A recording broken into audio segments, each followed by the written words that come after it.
so let's get back into it. It's been a minute.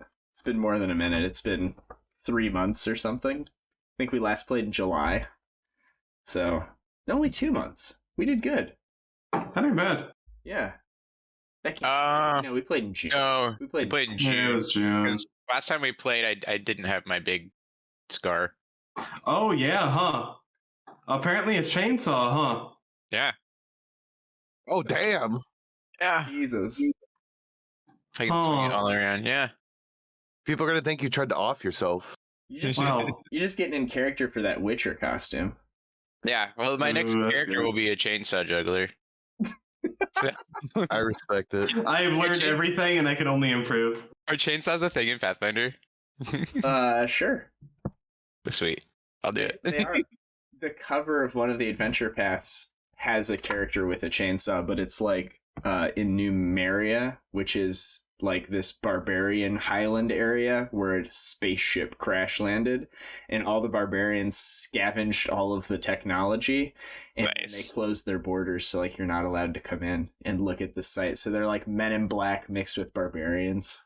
Oh, it was like Wakanda, kind of. Well, like except like they don't build it. They just there isn't like civilizations. It's just like they took the laser rifles. Civilization, and they're like these super like barbarian tribes. Yeah, they're like these evil barbarian tribes. But like periodically, their neighboring nations, like some community will just be vaporized because like a member of the community wandered in there and like learned some secret and came back, and then like the barbarian hit squad came in with like laser guns and killed them all.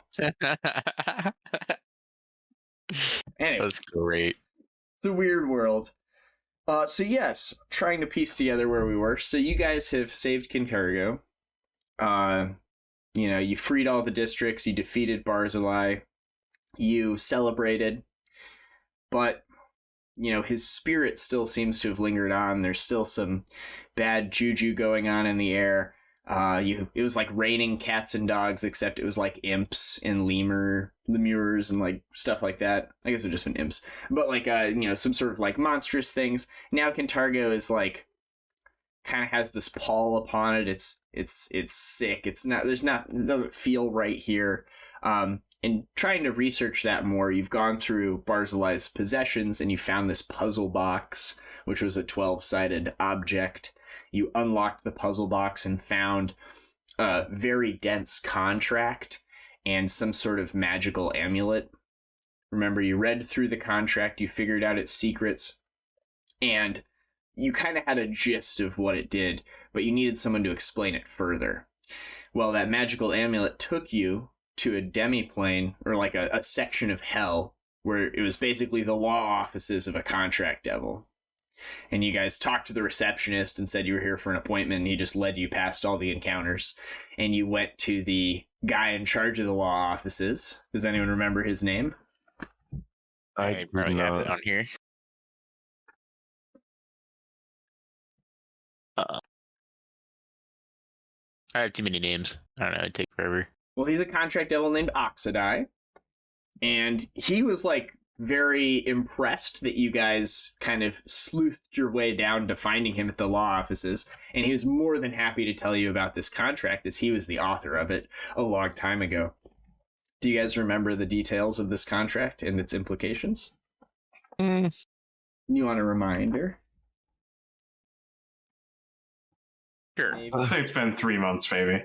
Yeah. It's been 3 months, maybe. Well, the history here is that back during the Chelish Civil War, the woman who had become Queen Abigail I, she decided that in order to win this war, she was going to sign all these contracts with devils and basically give up her, soul, and also, like, make Chelish hell on earth, Cheliax hell on earth, in order for, like, the devils to come and, like, help control this riffraff and turn it into this, like, evil place that now you guys live in. But, being careful, she tried to put in some sort of clause that would allow her, if things went sideways with the devil, to, like, kind of extricate herself from the situation and not have her soul go to hell. So she found in her old writings, in the old contracts of, like, Chelish law, that Kintargo, when it was originally like acquired as like a duchy, was not officially added to the country. It was like not officially added to the nation. They like didn't check all of the boxes they needed to, and then they moved on to something else. So by including a rider in there, here I'll read it to you exactly. She sought out an ambitious contract devil named Oxidai who agreed to aid her in securing some sort of escape clause. In one of the supporting documents, the Kintargo Contract, the Silver City and its surrounding region of Ravounel were never officially made part of the Empire of Cheliax on paper, due to a series of clerical errors and oversights through the years. And as such, the Kintargo Contract contains a small amount of legal wriggle room. Oxidai made a subtle alteration in that document that slipped through the cracks, and when the government later redacted the information about the pre-Thrune Cheliax, they also expunged the clerical errors that revealed Ravounel's independence, sealing the deal and making the escape clause in the Kintargo Contract all but invisible to modern scholars. As a result, the Kintargo Contract contains a key to Kintargo and indeed all of Ravounel's freedom from Chelish rule. A proviso in the Cheliax Covenant grants a region's leaders permission to bring in the Church of Asmodeus and Hell itself to provide protection and support to that region. It's this fundamental agreement that allowed Thrune to siege control of Cheliax so completely for no other claimant to rule could stand against those backed by Hell itself.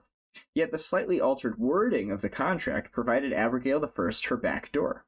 This revision required the Lord-Mayor of Kintargo be appointed and ratified by a Board of Govenors as the official leader of the city, and technically the leader of Ravounel because of the old clerical error that left the region unofficially part of Cheliax. Since Kintargo is not technically an official part, at the time of signing of the covenant, the city's Board of Govenors was grandfathered in, making this the one region in the new nation where a leader could be officially appointed by non-Thrune agents. Queen Abigail knew that if in the future some obscure proviso raised its head that would allow the Church of Asmodeus to seize control, she could relocate to Kintargo, bribe the Board of Govenors to ratify her as mayor. In such event, she would have abandoned her control over the nation and in doing so retain ownership of her soul and have protection against reprisals from her family and the Church of Asmodeus. If House Thrune did move against Ravounel and Kintargo, Hell would not be able to directly support them without voiding the entire Chelish covenant, in effect plunging the nation back into the chaos of a second civil war. So, like, the way the nation works with its relationship with devils is that they have this contract that says if anyone comes and invades us or messes with us, we have the backing of Hell. But there's a lot of terms and conditions that will void the contract. For example, if they were to take an army and invade Ravounel, as it is not technically part of this, they would not be able to do so with devils. And this is something that had been lost to time. But it was like her get out of jail free card. And it seems as if Barzillai was using it to some extent as well for his own machinations, which never fully came to fruition because he put a stop to them. But what it means for you, as the heroes that you are, is that now there's a way for Ravounel to get freedom from Cheliax. You could actually, like, separate this duchy from the nation and declare independence. I see. And if they So now we have to put together. And if they chose to, like, come and invade you, it would void the very contract that gives them the support of Hell. So we want to establish a country to get invaded so that we void the contract and then fight them back to secure independence?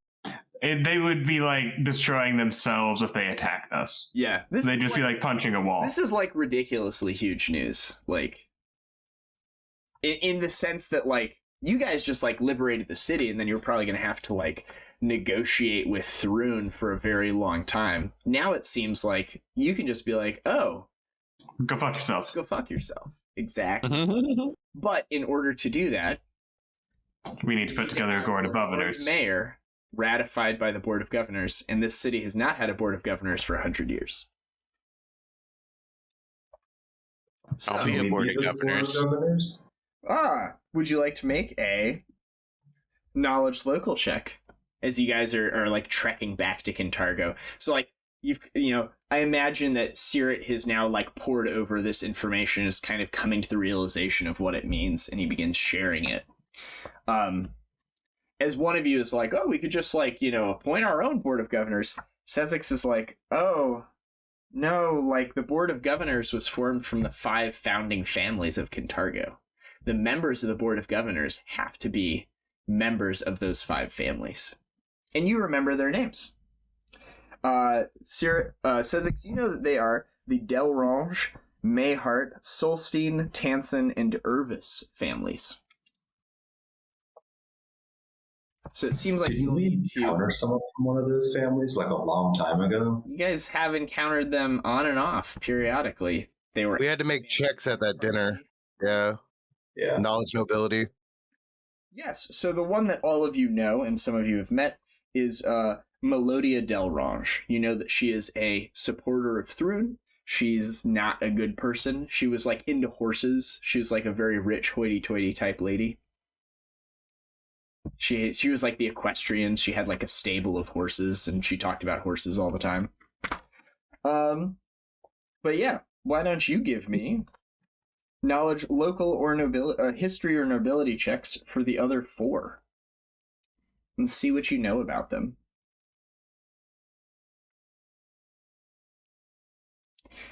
I don't have that knowledge roll. I don't have that knowledge either.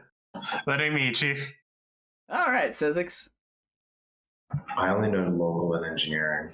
Well, it seems like you guys are going to have to talk to your allies when you get back to town to figure out more about these families. Or just pour over some history books, because you don't know them off the top of your head. Alrighty, Rexus. How you doing? You guys, can walk back into Kintargo. There's the map. You guys probably come in from the southern road based off of where you had teleported, because I think you teleported, like, into a forest somewhere. Yeah, but then I shot a tree and then we went back to hell, didn't we? No, then I burned a scroll of word of recall, so we're back in, like, the home base. Oh, okay. Yeah. You guys are in the Lucky Bones, which is, like, over in Old Kintargo. So, like, in the O section there on the left. Somewhere around there is the Lucky Bones. So, yeah. You guys are hanging out there. Rexus will come to you and be like, oh, welcome back. How was your sojourn into hell? Did you find anything useful? Oh, a lot. What do you know about the Board of Governors? He'll like scratch his head. Why don't you make a skill check? Because you're leveling him up, right? He's like a 13th, 12th level wizard, something. You're like a plus 18. I don't. 20. Sure, Like, 30 something. The Board of Govenors, well, we haven't had one of those in over 100 years. So after the first Civil War. Yes. It consisted of 5 families. He'll rattle off the families you know. And he'll be like, oh, yes. But, I don't think they're all around anymore. Yeah, we met the horse lady, but she might need to go. Why do we need a Board of Governors? I don't understand. I'll quickly explain the entire Ravounel plot. So listen. Board of Governors, we make a new guy. Drop all of the NPCs that have been like hanging out with you in the base or whatever as they learn of this. Like, they are incredibly happy. Like, they can't believe this is like an option. Like, they never thought this possible. They thought that they were like, they've now secured the town and now would begin like the 50 years of guerrilla warfare of trying to hold on to their city from like the clutches of Thrun. Like Cheliax is Vietnam, if you will. Like, yeah, like effectively, yes. Like, yeah, they're trying to like secede from this super evil country that doesn't want to let them go. Like, they thought that, that's what it was going to be. So yes, any sort of more peaceful resolution they're very excited for. He'll begin like ordering like level 1 characters around that are like fetching books and various scrolls and like maps and things like that. And he'll give you the quick rundown. Melodia Delron, she'll be the easiest to find. I've already met her before. He'll gesture. She's somewhere up in the G section there. which is like the Ivy district where like the wealthy people live. She has an estate there. You can go talk to her and convince her. Yes, Mayhart, Careless Mayhart. He's the scion of the Mayharts. Unfortunately, I believe he's imprisoned right now. I recall reading something in the tabloids a few months ago about how he murdered someone. Yeah. So, yes, he's in prison currently. You'll have to probably dig into that and see what's happening. The Solstein family, very much still active in Kintargo, but they've lost interest in lost interest in politics. They're still one of the city's noble families on paper, but they haven't taken part in aristocracy or politics for decades. They live in the Red Roof district. You can probably find one of their heirs there. Yes. Tansen, Count Geoff. He's still around. He's one of the most powerful families in Kintargo. Just head to the estate there, and I'm sure you can meet with Geoff Tansen. He's a count. And of the last line would be the Irvis line. I think this may be where we run into a bit of a wall. The family's been extinct for decades. After a particularly devastating hereditary illness, brought the slow madness and deaths of each and every one of the matriarch Alvedia Irvis's children during the war. There were rumors at the time that these deaths were engineered by House Thrune, but I never found any evidence of that. You might be able to find more about them going to the records hall, seeing if maybe one of their descendants escaped the Civil War or has escaped Kintargo, but I believe that line may be extinct. And then he'll kind of get deflated, because as he's like reading over the contract, the Cheliax contract, like, you need to have the original Board of Governors. You can't just... You need all 5. You can't be like, we have 4. The Board of Governors has to ratify. In order for the board to meet, you need all 5 families. And it has to be these 5 bloodlines. Alrighty, so we gotta go find some guy that's been dead for a couple decades. That's easy. Come on. There's no way. Come on. So out of character, we got 5 quest hubs, and we need to go do all the quest hubs so we can progress the main storyline. Correct. Okay. Yeah. That is correct. I personally want to go for the Red Roof people or the guy in jail first, because if someone's living in Red Roof, they're probably cool. And, That's what I thought too. The horse could be easy because we could just buy a really nice horse. I will tell y'all that you guys could split up for this. I don't think Sezzix should approach someone alone. These We'll are not come like, back with an ally. these are not necessarily combat encounters. So if you would like to, you can split up, like groups of 2 or whatever. Or you could just like, all go to one, then I'll go to the other. That's fine. I'll go deal with the horse lady. All right, yeah. Farmer to farmer. Farmer to farmer. On my farm that I have, because we went over that, right? Where I bought a self-sustaining communist farm where I teach people to fight. Yes, I do recall that. So, And also yeah. help kids read good. So, How to do other stuff good too. Yeah. do I have any horses on my farm? I would imagine I would to do some plowing. 75 gold pieces. Can you swing that? I want a prize horse. How much gold do I got? I want a prize horse for 500 gold, like a prize horse. Sure, you have like a pretty good horse. For Okay. 500 gold. Like the really I wanna- nice ones, could be in our world. They're like $1 million or something for like a prize breeding horse. So I got to imagine in Pathfinder it'd be like a few thousand gold, be like $5,000 for like a really nice horse. This lady that really likes horses, I would like to bring her a really nice horse. Sure, so like you're gonna like ride your horse to her estate in. This horse is too majestic. We're gonna walk it the whole way. This horse doesn't carry things. Sure, like You you have put- a couple of like squire type people with you, like attendants from your farm, like employees, and they'll like be walking the horse, and you can go up and knock on the door. Not employees. They profit off all the money they make. So I just bought a place and let them work there for free. A couple of your free sovereign citizens.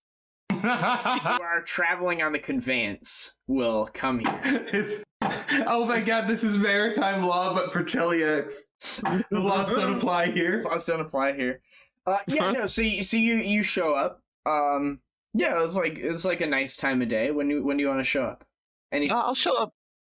I don't have any knowledge checks. I'll show up around 2 PM after a good lunch or brunch, you know? Sure.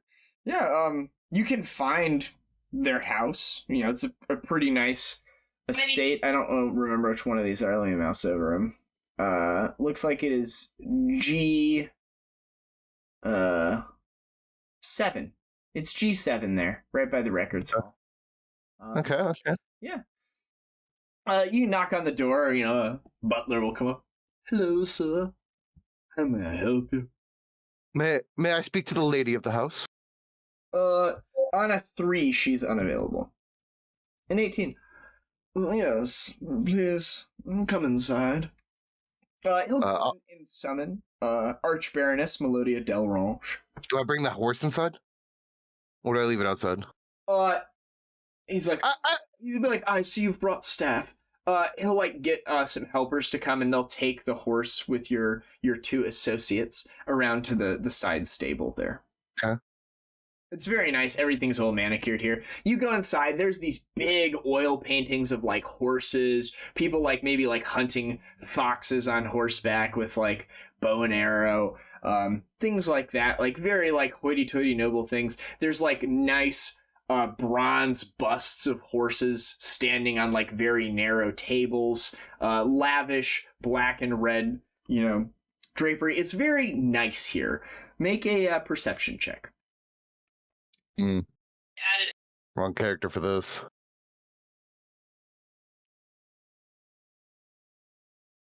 Yeah. A 7? Yeah, I mean, it seems pretty well appointed. Seems like a pretty nice place. A couple moments later, a woman will show up.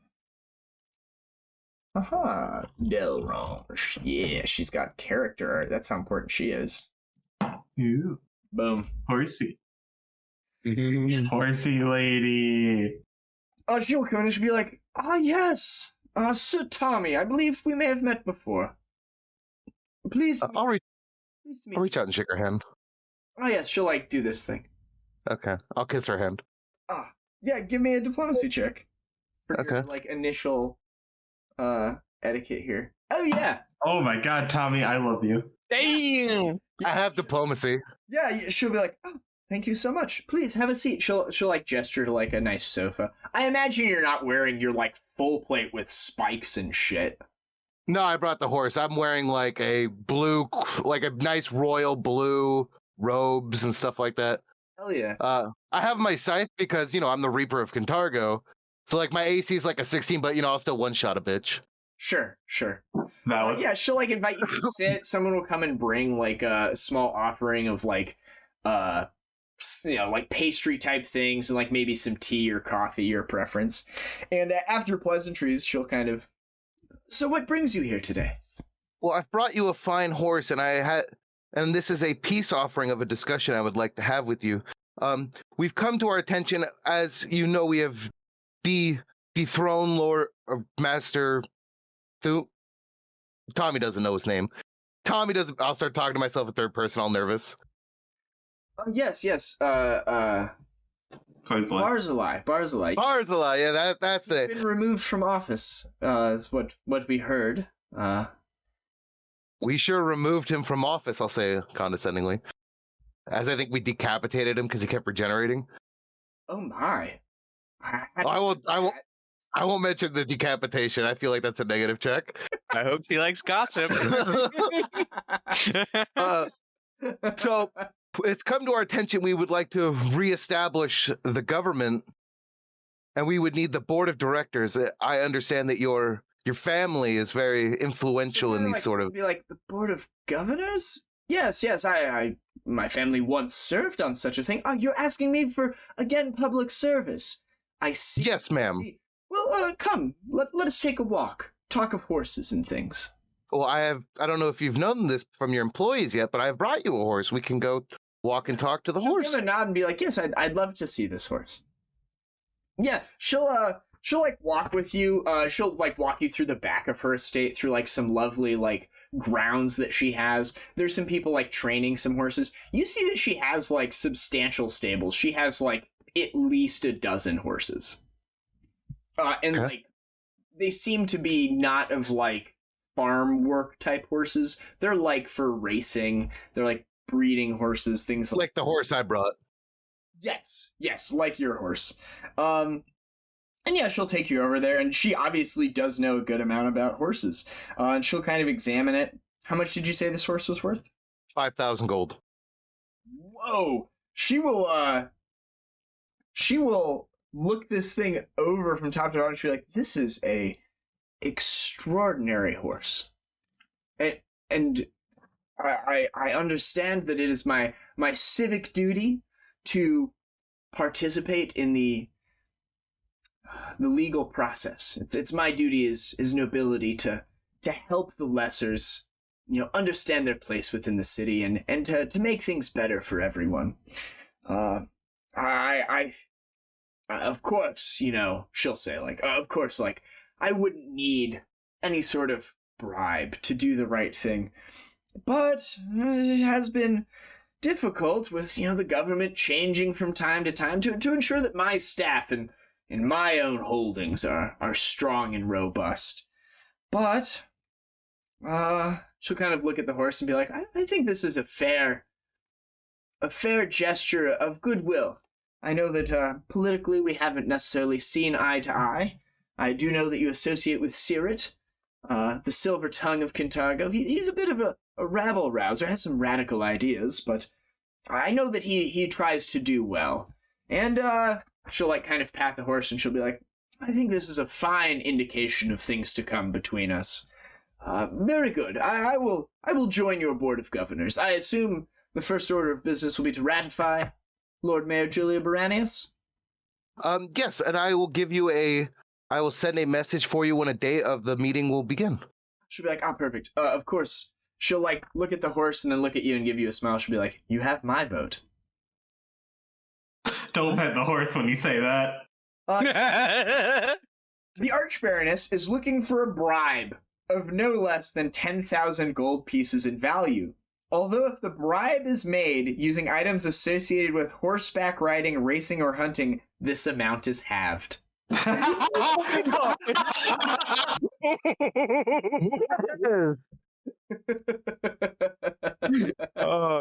Very good. I've never believed in Tommy more. Tommy's first interaction that wasn't bullying someone, the first diplomacy check of the game. Tommy did it. Did it. I can't believe it. The farmer knows the horse lady. The farmer knows the horse lady. There's one thing I know. Farm work. Good work. Well, who would like to go next, and who would you like to talk to? Who would you like to investigate? We've got the Mayhart, the Solsteins, the Tansen, and the Irvis. The Irvis seem to be like the hardest one because they're deceased. Mayhart's in prison, Solstein is still involved, but they're not in politics, and Tansen is still around. He's got a house. I could probably take my boy and go do Irvis, but like I would rather go for the prison guy. Sure, you'd like to go to the prison guy? Yeah, I think I want the prison guy. Yeah. You check in with Rexus to be like, tell me more about the Mayharts. Let's hold this guy in prison. Give me the rest of the murder deets that you got with your DC 20 history and ability check. The Mayharts have fallen on hard times since the height of the family's power near the end of the Age of Enthronement. Before the Civil War, the Mayharts owned several silver mines in the southern parts of Ravounel, but they'd lost control of all of them by the time House Thrune took over. Their membership on the Board of Govenors were the family's final claim to fame. And when that political entity dissolved following the death of Abigail I, the Mayharts faded from prominence, though they never truly gave up their pride of being one of Kintargo's noble families. I believe only one heir remains alive today, Carlos Mayhart. And he'll slide over, like, an old newsprint from your boy Sergio Ireton from, like, 4 or 5 months ago, let's say. 4 or 5 months in-game, not out of game, which would have been like last session. like, more or less, let's say a month or maybe a couple of weeks before this adventure path started. So before the Red Night or whatever. Yeah. Well, before this before you guys, started playing the game. Before Night of Ashes, Yeah, before the Night of Ashes, like 2 weeks before the Night of Ashes, this guy was arrested for the murder of someone named Larish Aldervenk, who is another minor noble family, the two of which have been quarreling like Hatfields and McCoys. And it looks like he challenged him to like a midnight duel on Bleak Bridge, that giant bridge that you guys now have renamed as the Silver Span. He like challenged him to a duel on that bridge and killed him, and the guy like fell off into the water and his body was never recovered. And it was an illegal duel, and all the witnesses said that like he murdered him in cold blood. So he was actually slated for execution, but it got postponed. And then with Thrun and all of his Hell Knights getting like exfilled or killed or disbanding or whatever, when you guys changed the political structure here, your new guy, Lictus Octavio, his Hell Knights are in charge there, and they're still processing stuff, so he hasn't been executed yet. So he's just in prison, like awaiting execution with no date set. That's healthy. Yeah, and that's kind of what you know. Yeah, I mean, I'll go bother my boy Licto, and I need to have a chat with one of your... He's at Kintargo Keep. He's like at the prison. He's managing. Oh, yeah. I'll go have a talk with the warden. Hey, I need to have a meeting with one of your guys.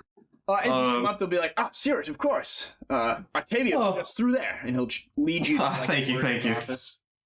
You'll see that, like, this whole keep area, you remember coming through here and, like, fighting those Hell Knights. This is where Tommy, like, famously tripped that Hell Knight, like, 50 times and just killed him. Yeah. They have, like, a couple of, like, aspirants, like, Hell Knight aspirants are there, like, scrubbing the blood stains off the walls and the floors and things like that. I think that's actually my blood right there. The barricade of like tables that you guys had to bash your way through has been like hauled outside, and they're burning it in like a small pile, along with some old paintings of like Thrun nobility. There's like some old tapestries and stuff that have been hauled out there. And beautiful. Octavio is his room. He's like got the desk that was there, and then he's brought in a couple of other desks, and there's just stacks of paperwork everywhere. His armor is on, but like his weapon's off to the side, and he's got like a small tray with like coffee on it, and he's just like in the middle of all this chaos. He's like this perfectly calm individual in the center of the storm, as like all his like aspirants are running around like helping him left and right. He's like, of course, file this, give me that in triplicate, sign, give me the stamp, boom, boom, boom, okay, file these, section 3. And as you come in, he'll be like, and he'll wave everyone off. Seerot, to what do I owe the pleasure? Oh, my best friend. It is incredible how you can do this in this gruesome of an environment. Without law and order, there is only chaos and catastrophe. I enjoyed the rebellion more than the rebuilding. It's the roses that come from the newly fallen snow. But we need structure and order. Of course, blah, blah, blah, Hell Knights versus Rebels, yes. So Mayfield, just... Quite so crass, but I suppose that is your way. So you're supposed to kill this guy in Mayfield. You mind if I chat with him? Yes, Mayfield? Carlos Mayhart, yeah. He'll, like, thumb through and pull out, like, a file, like, set it down. He'd be like, yes, Carlos Mayhart incarcerated a few months ago. Yes, well, I see no problem in you looking at the file of a damned man, anyway. I appreciate it. Professional courtesy. Do you think this is a Thrun thing? It happened like right around all the time, shit was happening. Any chance this guy got set up? I haven't looked into it too well. You're more than welcome to speak with him if you'd like. And he'll hand you the file, but it's just like the prison file. It's not like any sort of police investigation. Just the junk. This is where he is. This is when we grabbed him. This is his name. Yep. You see, like, it has like an execution date, and then it's been like delayed, and then there's just nothing because it needs to be processed still. Ah, yes, Hell Knight's executing someone without ever asking any questions. You'll note that he hasn't been executed yet. That's fair. I gotta give it to you. I haven't gotten to him yet. I gotta give you that. Gesture at, like, the 100 pounds of paperwork around him. I appreciate the work you do here. Yes, I have a squad down there, consecrating the undead chambers beneath the keep. Yeah, that was horrifying. Yes, that's mismanagement of resources. We could be storing 20 more prisoners down there if it was better maintained. That's a great point. You do make incredible points of view. I'm gonna go try and get this one prisoner off the hook, though, alright? Anytime, buddy. We'll see you next time. He'll be like, well, listen, we do have a professional courtesy and an understanding, but I hope you know that I will not just release this prisoner because you want to. You will have to find evidence of his innocence if you know guilty of the crime. I'm not just gonna let some murderer off, you know me. Come on. He'll kind of squint and be like, you work with murderers. Oh, I mean, yeah. Don't you? Tommy's not a murderer. Blood had to be shed in the revolution. I agree. We're on the same team. Let's keep it going. You, Kintargo. I'll start fist chanting as I'm walking out of the room. He'll, like, roll his eyes. This fucking guy. Yeah, you see this guy in prison. I don't know why they give him the stupidest. He's just eating his fucking meal. His, like, mouth is open. He's just, like, eating soup. Yeah, you can come and be like, hello. How you doing, Carlos? I'm Carlos. You may not know me, but I'm Caerrat. I'm not. He's not actually brain damaged, but like, yeah, but that picture makes it kind of look. Sure. He'll be like, who are you? Caerrat. They're a bunch of mean Hell Knights. Now there's like a bunch of slightly less. You have to get me out of here. I can't be in prison. I know it sucks. So why are you here? I killed someone. On purpose? On accident? I mean, you kind of.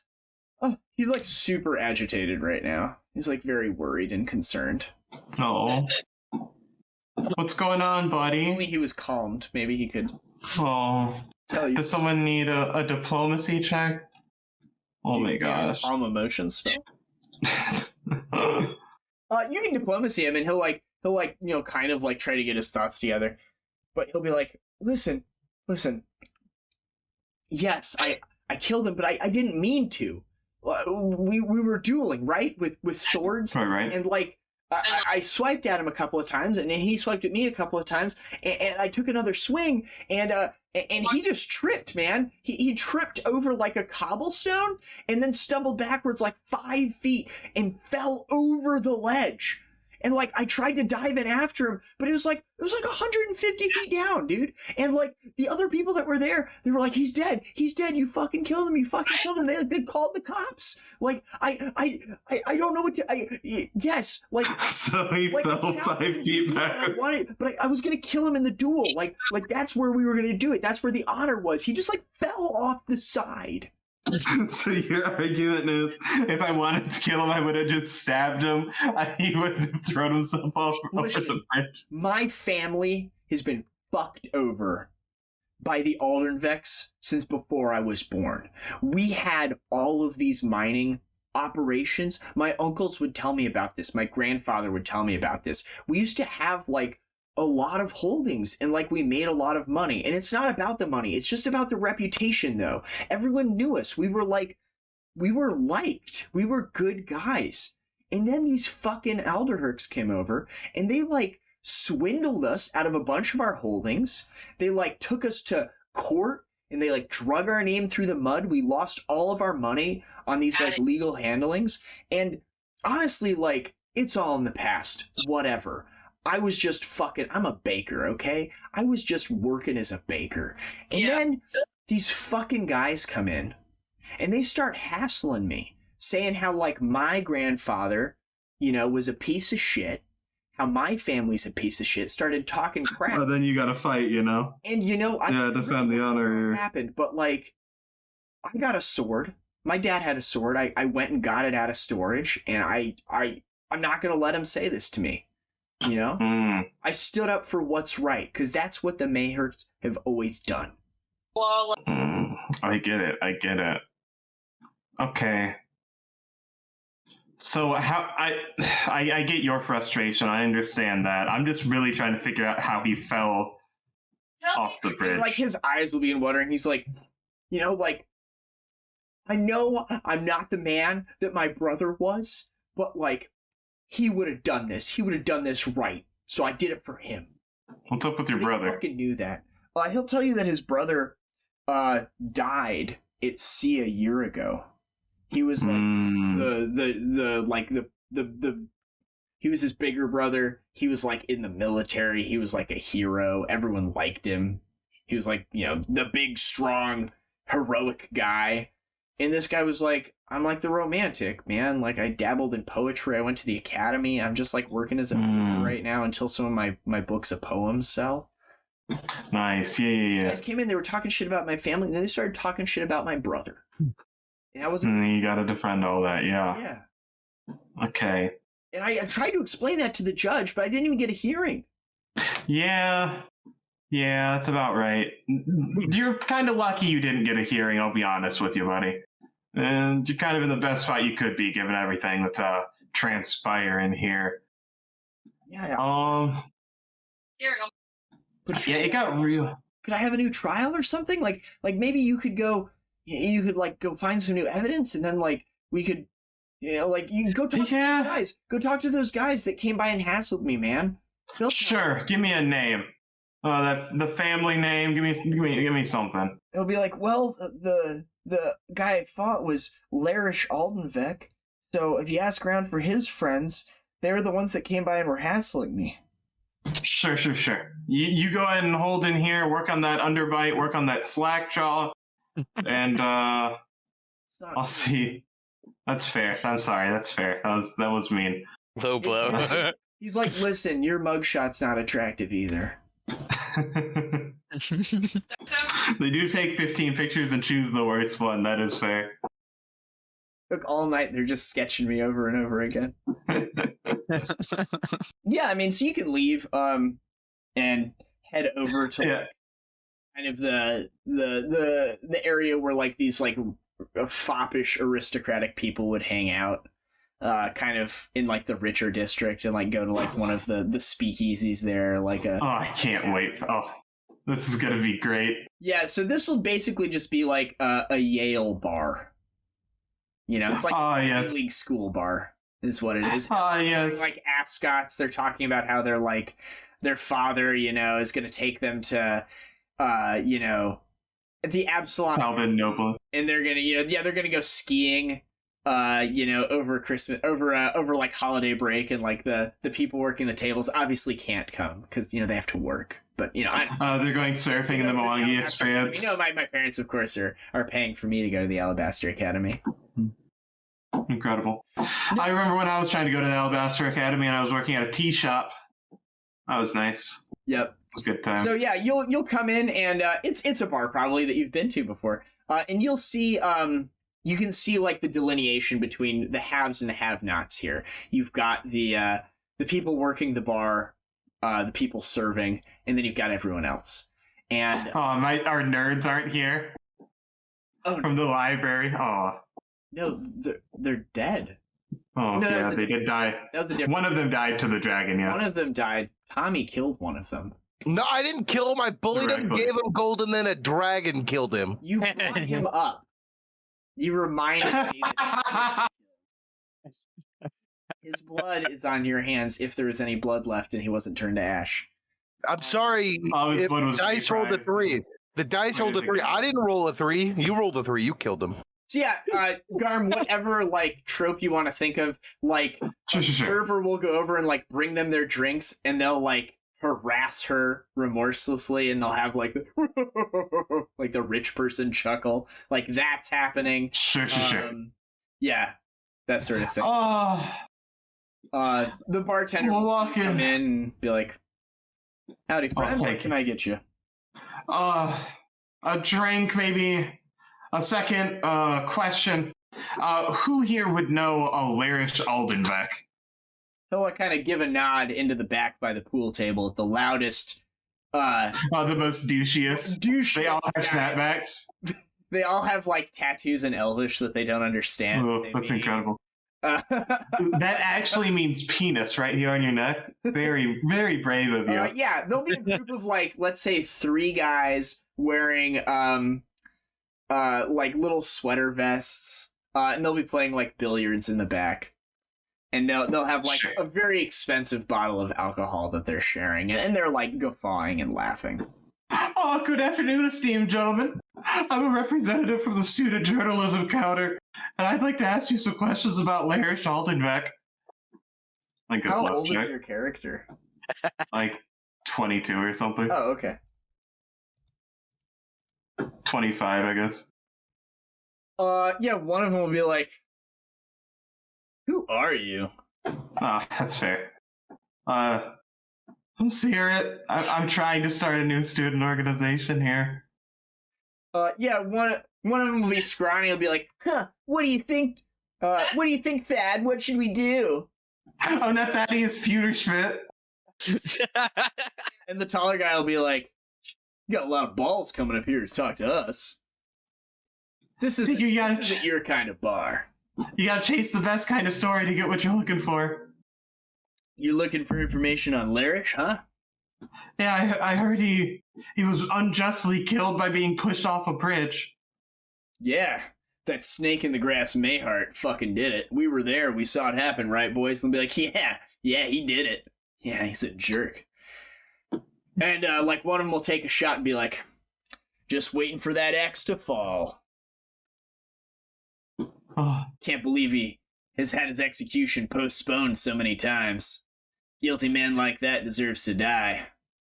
I heard he, like, Larish fell, like, 5 feet, and he just kind of, like, stumbled and fell off the bridge. Is there anything truth to that? He'll loom over you. He's like a foot taller. He's basically like Tommy, but less muscular with no class levels. But he'll, like, loom over you and be like... And he'll, like, poke you in the chest and be like...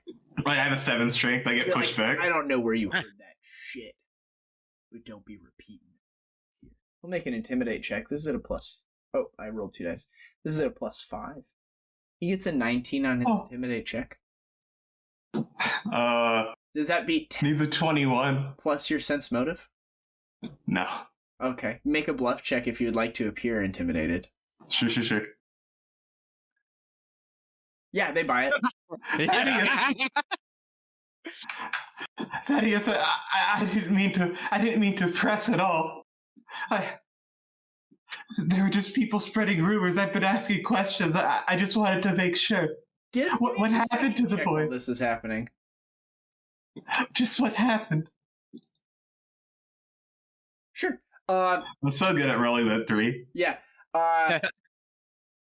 Like, you'll like, so what happened? And they'll be like, it was an honest duel.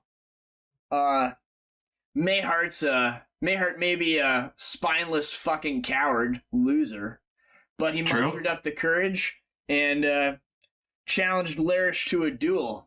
If Larish hadn't slipped and fallen there, he would have certainly killed Mayhart. He's a master swordsman. Why'd they fight in the first place? Make a sense motive check. Certainly lying. They're not very good at it, but he's certainly lying. But they're trying their best, It's like a rehearsed story, and all of them give you the same thing that, like, it would have been a good fight, Mayhart certainly would have lost if it wasn't for the fact that, like, Larish fell off the side. Why did they fight? He'll be like, oh, they've been going at it for years. You make a sense motive check. Something about a bread store? Be like, oh, they've been going at it for years. But you know how those Mayharts are. They're so shifty. He's probably been planning his murder for years. Probably went out and put some soap on that rock before they fought. Greased it up all good. Yeah. As all, like, douchey college bros will have, like, their women around that are not allowed to talk. There will be, like, one of them there, and as, you're asking these questions and these guys are answering and they're lying, she will just look away every time they say something that's a lie. As if maybe she knows more. Ooh. Well, gentlemen, thank you for setting the record straight today. You've done a great job. I'll offer like a pittance of like 7 silver or something to the waitstaff. Buy him a nice round. I'll leave like 2 gold for the bartender as I'm like sneaking away. Slap you on the back and they'll pour you like a generous drink of the super expensive alcohol and hand it to you. And as he hands it to you, he'll be like, "You have to shoot this. That's the correct way to drink this." You can make sense motor check. Obviously lying. I've never done this before. So I should just chug all of the drink and just not taste any of it? Yeah, yes. All the way back. You'll be fine. I see. Really makes you enjoy it. Yeah. Sure. I'll shoot this like $80 shot of whiskey. Make his fortitude save. You don't even have to bluff, as it is horrible and you're like coughing. They all laugh. And then they brush you aside. Yeah, I'll shoot the head nod to the lady who was doing the side glances. She'll not meet your gaze. Come on, girl. Come on, girl. Come on. We'll bluff send a secret message. Come on, girl. What are we doing out here? Who are you? Who am I? Sure. So, have a conversation. Sure, like 10 or 15 minutes later, as you're like just sitting up at the bar or whatever, she will like go to the bathroom and like one of them will like sexually harass her as she leaves, as is tradition. Naturally. Yep, they have to. Do when in Rome. It's just the culture. It was a different time back then. It's just locker room talk, Garm. It's harmless. Just boys being boys. Just boys being boys. Boys and girls, we both like alcohol. We like beer. We both like drinking beer. I have a planner.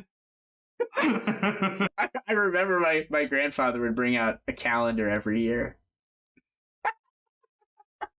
So that is a Supreme Court justice. So anyway.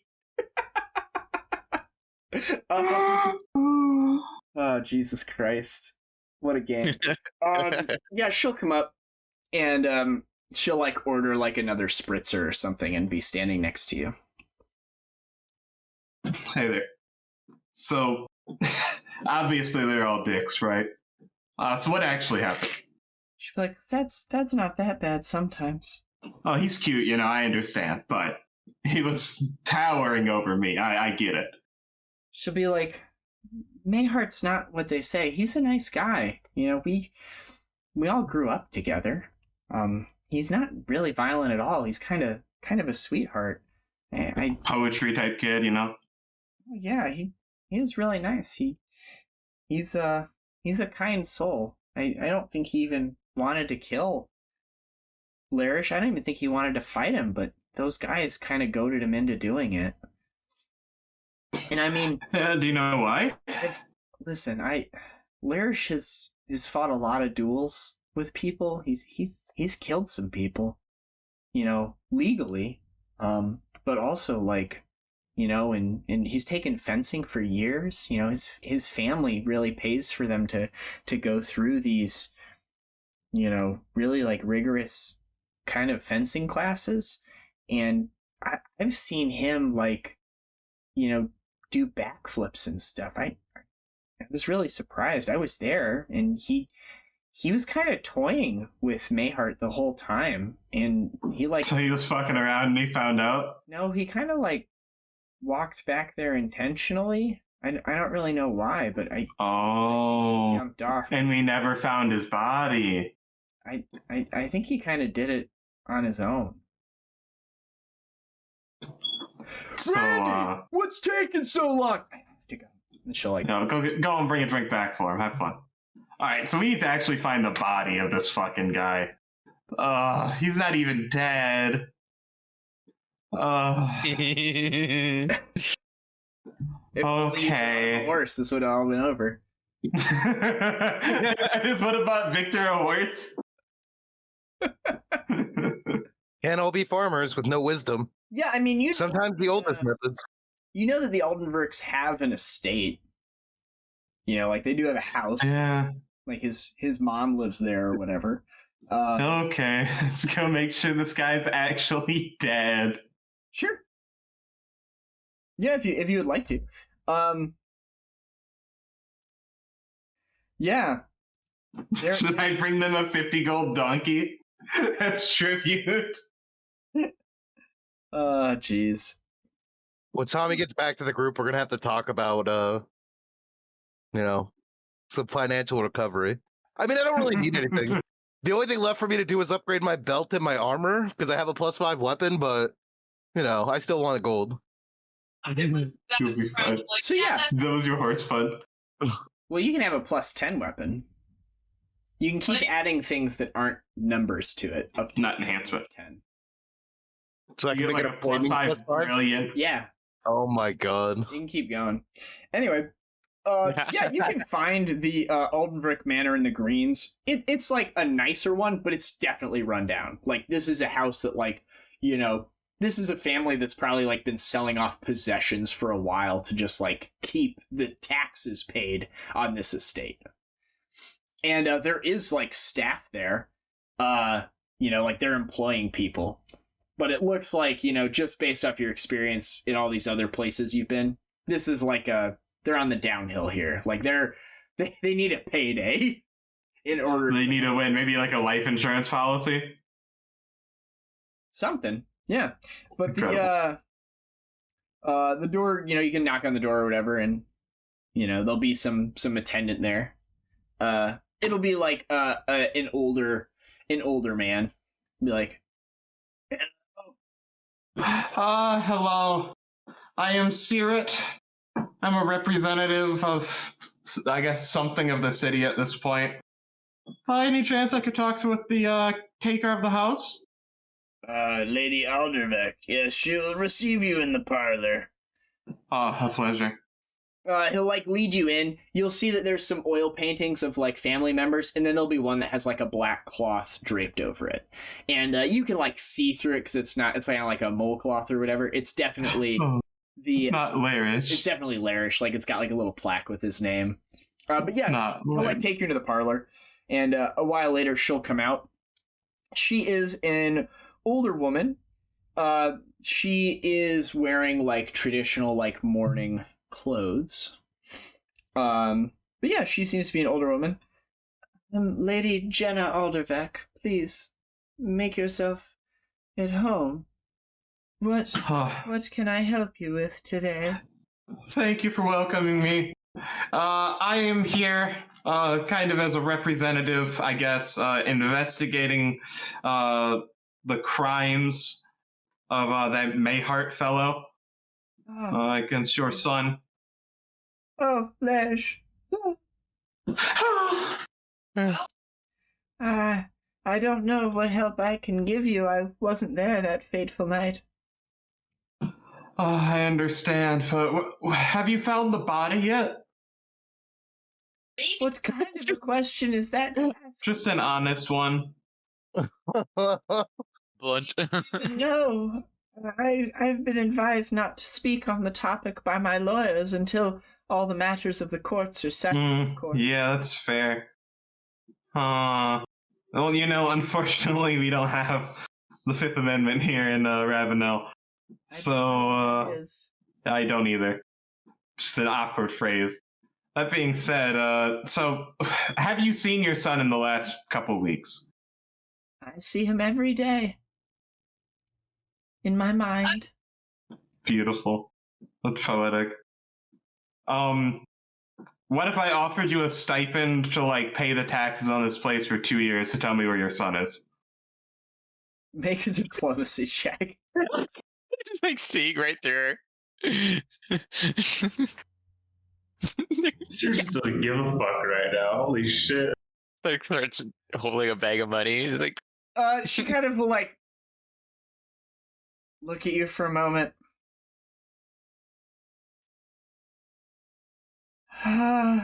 It was his idea. Yeah, he's not very good at ideas. He threw himself off of a bridge in like view of like 8 people. Well, listen, I just don't want him to get in any more trouble, okay? Well, What kind of trouble is he in right now? Well, faking his death, of course. Oh, yeah. Like, is it just the money reason? You guys just broke? I just... promise me he won't go to prison for this. He was just trying to help the family. Of course not. He's just trying to take care of business, taking care of everyone, making sure everything's going all right. Yeah. She will tell you that, the estate's in disrepair, but there's always been, like, legal battling over various holdings that were at one point shared between the Mayharts and the Aldernvex. So, as Carlos was the last scion of the Mayharts and had like ownership of these holdings that were tied up, they get everything. If he was like executed, then they would revert to the Aldernvex and they would get all of those holdings. So the plan was to like basically trick him into dueling her son, and then he would like fake his own death, and then Carlos would be they'd get all the stuff, and then like her son would like miraculously come back, having been like nursed to life by like sea elves or some shit a couple of weeks later. But they didn't know it was going to take months because of all the stuff that was happening politically. So it's been a long time, and she's like, he means well. He's a good boy, really. He was just trying to save our family. Just trying to help you, of course. Yeah.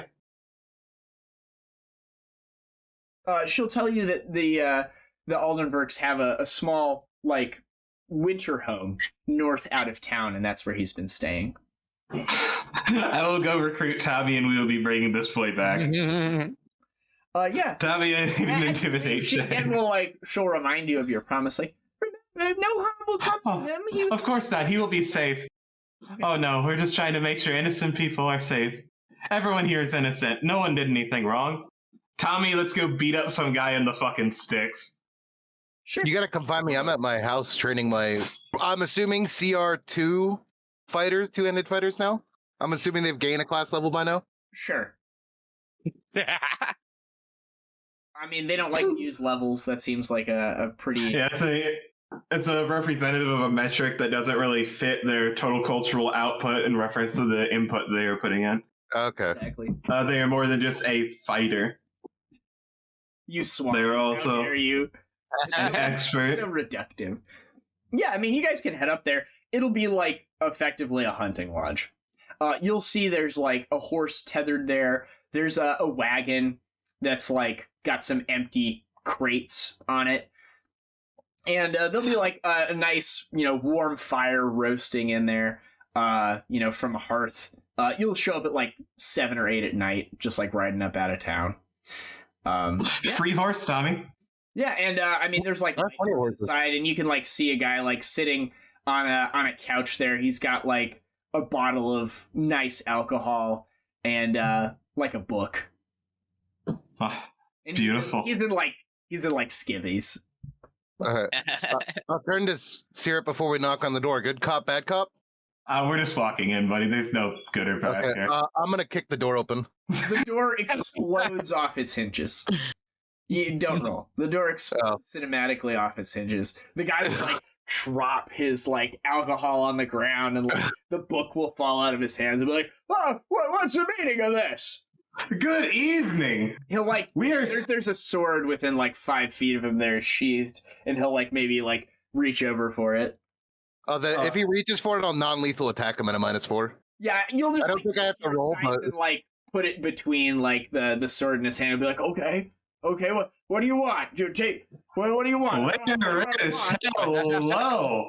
Oh, I can tell you ain't got a look him up and down. Sure, you look around the room. He's in just like, casual sleepwear or whatever. It's pretty soiled. There's a nice set of clothes off to the side.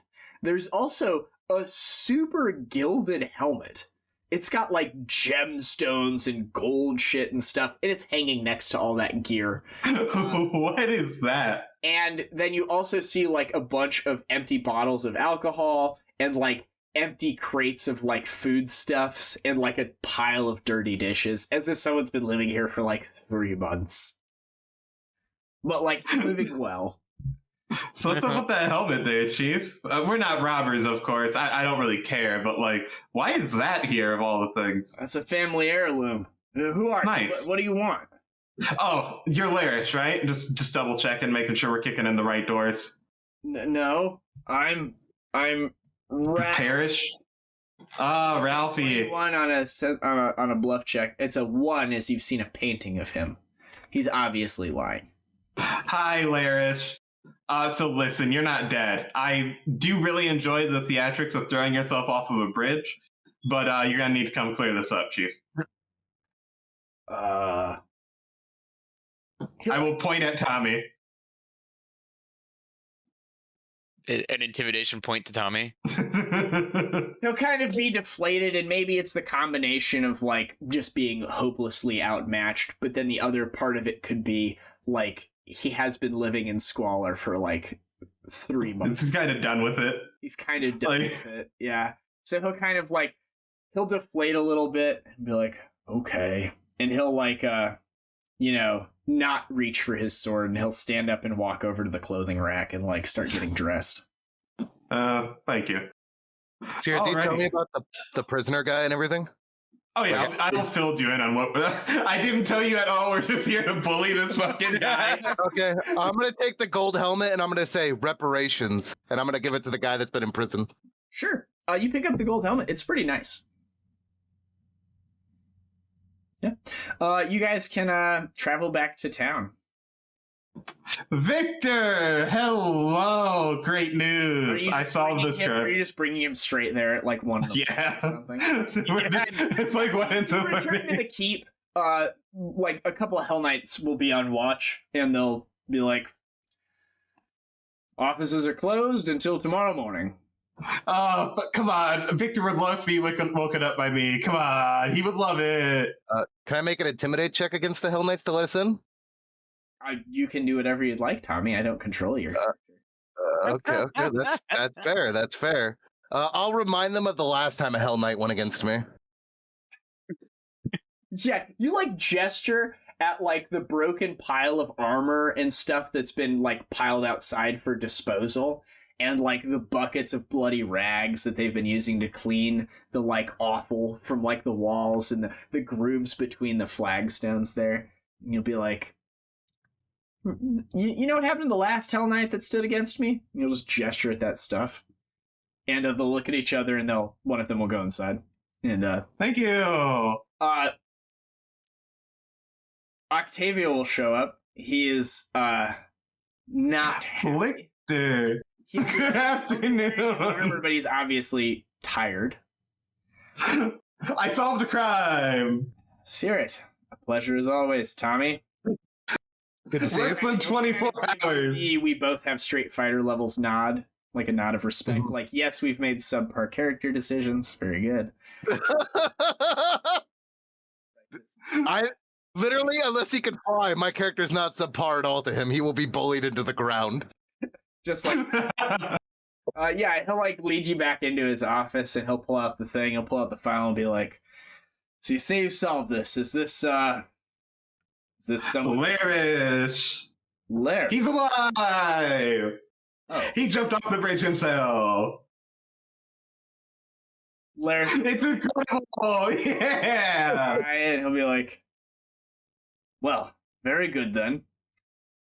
He'll like kind of write it down. He'll close it. He'll pick up like a stack of papers, and he'll walk with a set of keys all the way down to the.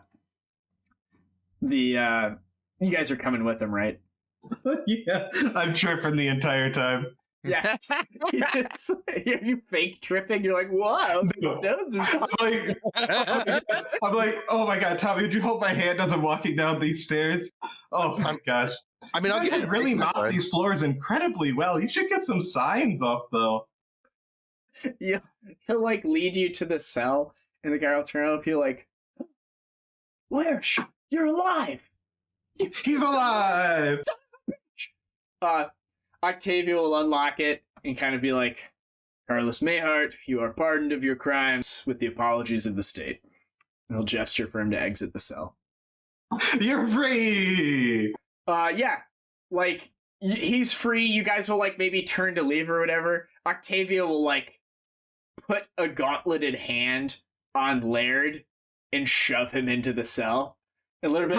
No, what happened? Huh? No, you said I'd be freed. And that's tough. And Octavia will be like, for wasting the state's resources. We'll come up with some reasons later. And he'll just walk away. Like, this isn't fair. This isn't fair. This to me. All right, Mayheart. This to me. Do you know who I am? Do you know who my family is? How would you like to continue being a baker? He'll turn off the lantern on the way out. But yeah. Alrighty, Mayheart. I think we're even now. That being said, you don't know what you're doing. He's like, thank you. Oh, of course. For never giving up and believing me. Of course. He's So wiping tears from his eyes. Do you want to be like a governor or something? What? I don't you want to be like to do with anything anymore. We have a hat for you if you want that too. Here, start your new life. I'll hand him the helmet. Oh my god. Thanks. I don't know what to say. I don't know what it is. I'll spellcraft it when it's in his hand. Sure, make a spellcraft check. Oh, it is a helm of underwater action. Oh. That makes sense. Yeah. Well, so we need your vote. It turns out your family's important. Do you want to like vote in the mayor? Whatever you need. I'm in your debt. Oh, of course. We'll come grab you in a couple days. Thank you. Of course. He is more than happy to help. Yeah. Well, you got 2 families down. We'll go ahead and just do a little brief interlude here.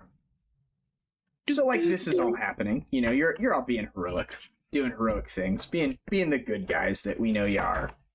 I think I just bribed someone and bullied someone. I don't think I was being a good guy. Yeah. Yep. So this evening, you know, cinematically or whatever, you guys will leave. You know, Mayheart's like shaking your hand, like you have my vote or whatever. The camera will just kind of like pan up to the sky.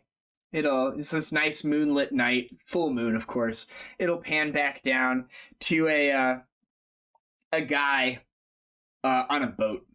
He's just like a middle-aged dude, kind of paunchy, wearing like, you know, commoner's clothes or whatever.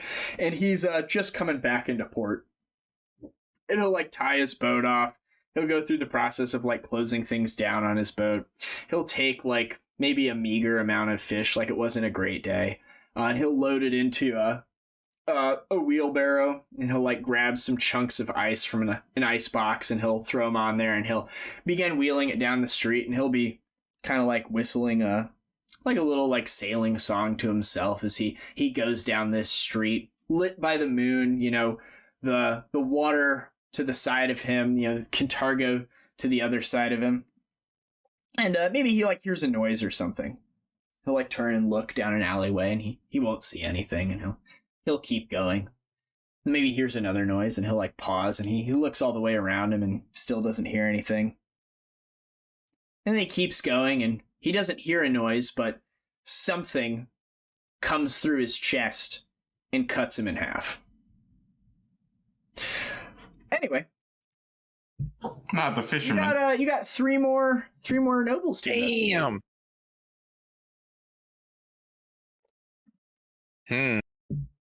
You have the Solsteins, which are the people that live in the Red Roof District. The Tansons, who are still somewhat noble families, and they have a house. And then the Irvis line, which is extinct by all known folk.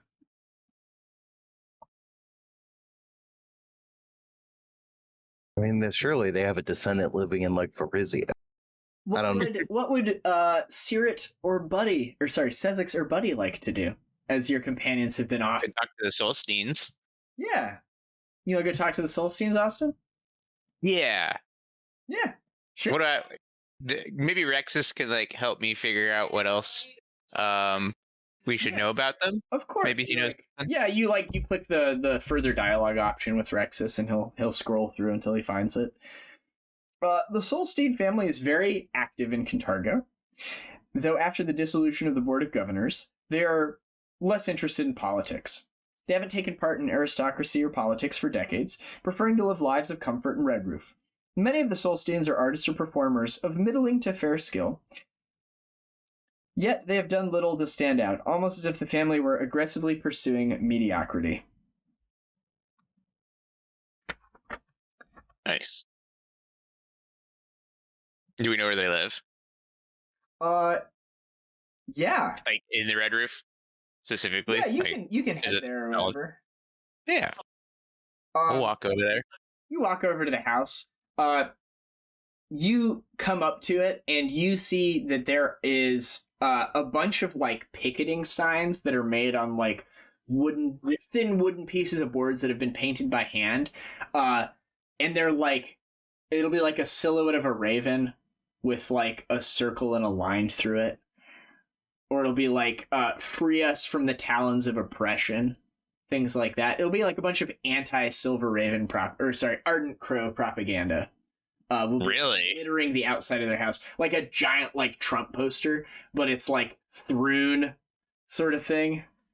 I didn't realize they're super huge. Make Kintargo great again. Yeah, stuff like Oh that. gosh. Oh god.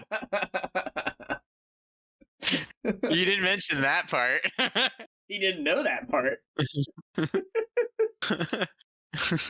Okay. It won't be like pro Thrune, it'll just be anti-Ardent Crow. So it doesn't Excellent. say make Kintargo great again, but it is like, you know, the crows are not the saviors we thought they were, shit like that. Excellent. Doesn't help we have evil nicknames. You can come up and knock on the door. Sure. Yeah. The door will open and you will see a half-elven woman answer the door. And she looks like very put out to be bothered. Mm. Yes? Who are you? Oh, hello. Wait. My name is Buddy. Wait, I know you? You're one of those damn crows, aren't you? Yes. She'll spit at you. How dare you come here? Weeks after their death. How dare you come here? Who's death?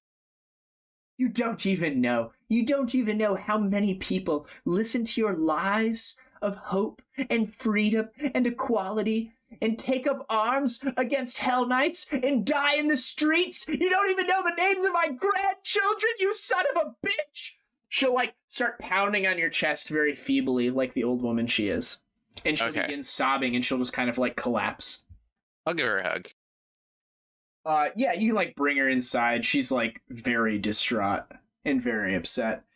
You can see, just kind of looking around, that there's, like, maybe a couple of little pictures, little paintings of, like, two younger, like, idealistic half-elves, like a boy and a girl. And there's, like, boxes of, like, children's toys and, like, little wooden play swords and things like that. Oh, okay.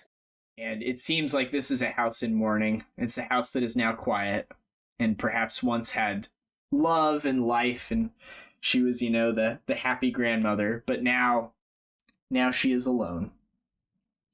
Yeah.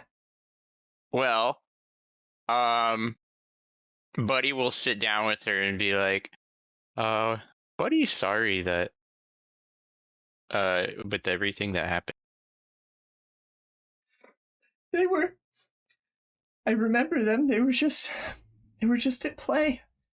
And then you crows, you started helping people and started making us think that we could be free from the thumb of Cheliax, free from Bobsalai, that bastard. And we could have our own lives and our own freedoms. What did they know? They were still in school. They went out. They went out with the protesters. When there was violence in the streets, they went out. They didn't have swords. They didn't know how to fight. They were just... What were their names? Doesn't even fucking give them names. Oh. Pathfinder, Paizo. Newton Brick. Their names will be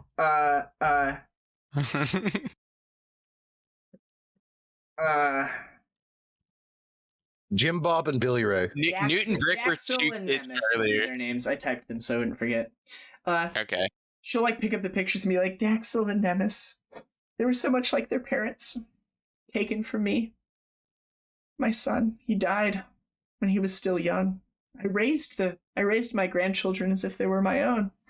Thought it was my second chance to have a family, have warmth within these houses again. The Solsteins, we are cursed. This is why we've stayed out of politics. So many of us were killed.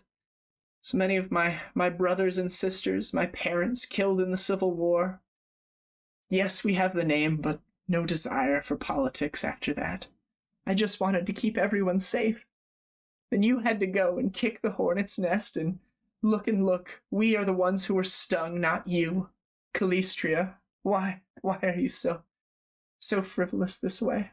It sounds like family liked fight for freedoms. They didn't know how to fight. They were just children. They couldn't make their own decisions. They were brainwashed by your lies.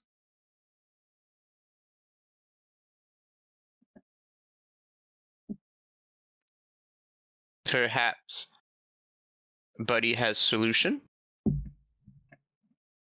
Yeah, sure. What could you possibly offer me? There's nothing in this world that would convince me to help you. Would you like to adopt more children? What? Buddy doesn't fucking know. I can give you more children. I'll find them. I can give you more children as you like touch her hand sensually. We can make more. Buddy, you like Gil? She'll be like, no, my heart is broken. There can be no more. Yeah, she seems super sad, buddy. That's rough. Well, I guess. Okay. Now you at peace too? You just like fucking kill her. Just snap her fucking old lady neck. I felt those feeble punches. Maybe Buddy can help around the house and do chores and help you. Sure, buddy. You can just start spending time with her. I'll just like offer to like spend time with her, do yard work, kind of like a driving Miss Daisy sort of thing. Sure, you just like spend some time with Rihanna. She's a nice enough person. She kind of composes herself. She'll make you dinner. She kind of picks up on the fact that you are also, just wanting to do well, and it probably wasn't your idea to start the Ardent Crows or anything like that. And as you tell her maybe of your backstory, she'll be like, "Oh, see, you were also just brought in by their charisma. That Caerrat, he just has a gravitational pull. I hear that his words are like honey, but they can kill you like poison." Oh, yeah, the Ardent Crows helped me. Yeah. Nox was mean to me. I'll like start showing off some scars, maybe on like my arms or something from like my time with Nox before I was with the Ardent Crows. Oh, you poor creature. I'm so sorry that you had to go through that.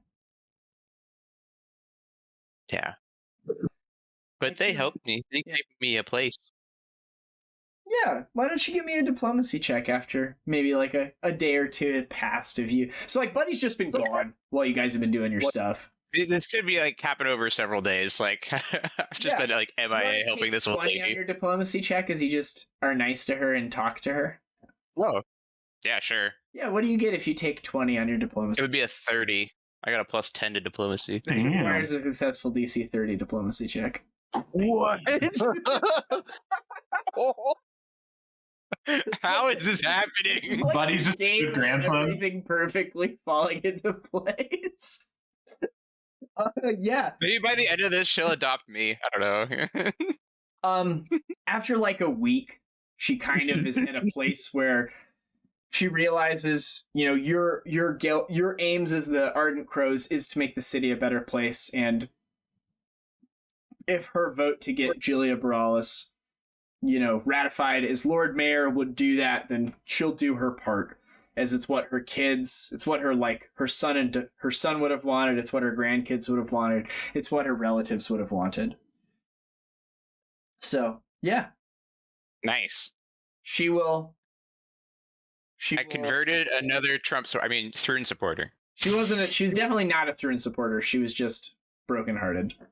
Oh, yeah. That's anti-us. There was no, Thrun or no Trump propaganda. It was just all anti-Ardent Crow propaganda. Yeah. Yeah. Yeah, and as you leave, she'll wave to you, and she'll be collecting her picket signs and throwing them in the trash. Yeah. I think for the rest of my time in Kintargo, even after this campaign, I'd probably at least spend a day a week with her, Yeah, just coming over. We have dinner or something. Yeah, just a weekly thing where we hang out. Yeah. Cool. Well, to you, Sezzix, there's Tansin or there's Urvis, the dead one. The dead one. Ooh, I like it. Yeah. So you reach out to Rexus and click the additional dialogue options, try to get some more info out of him. The Urvis family has been extinct for decades after a devastating illness brought the slow madness and eventual deaths of every one of the matriarchs of Alvedia Urvis's children during the Chelish Civil War. But you might be able to find out more at the Records Hall in the Temple District. Or in the Greens District.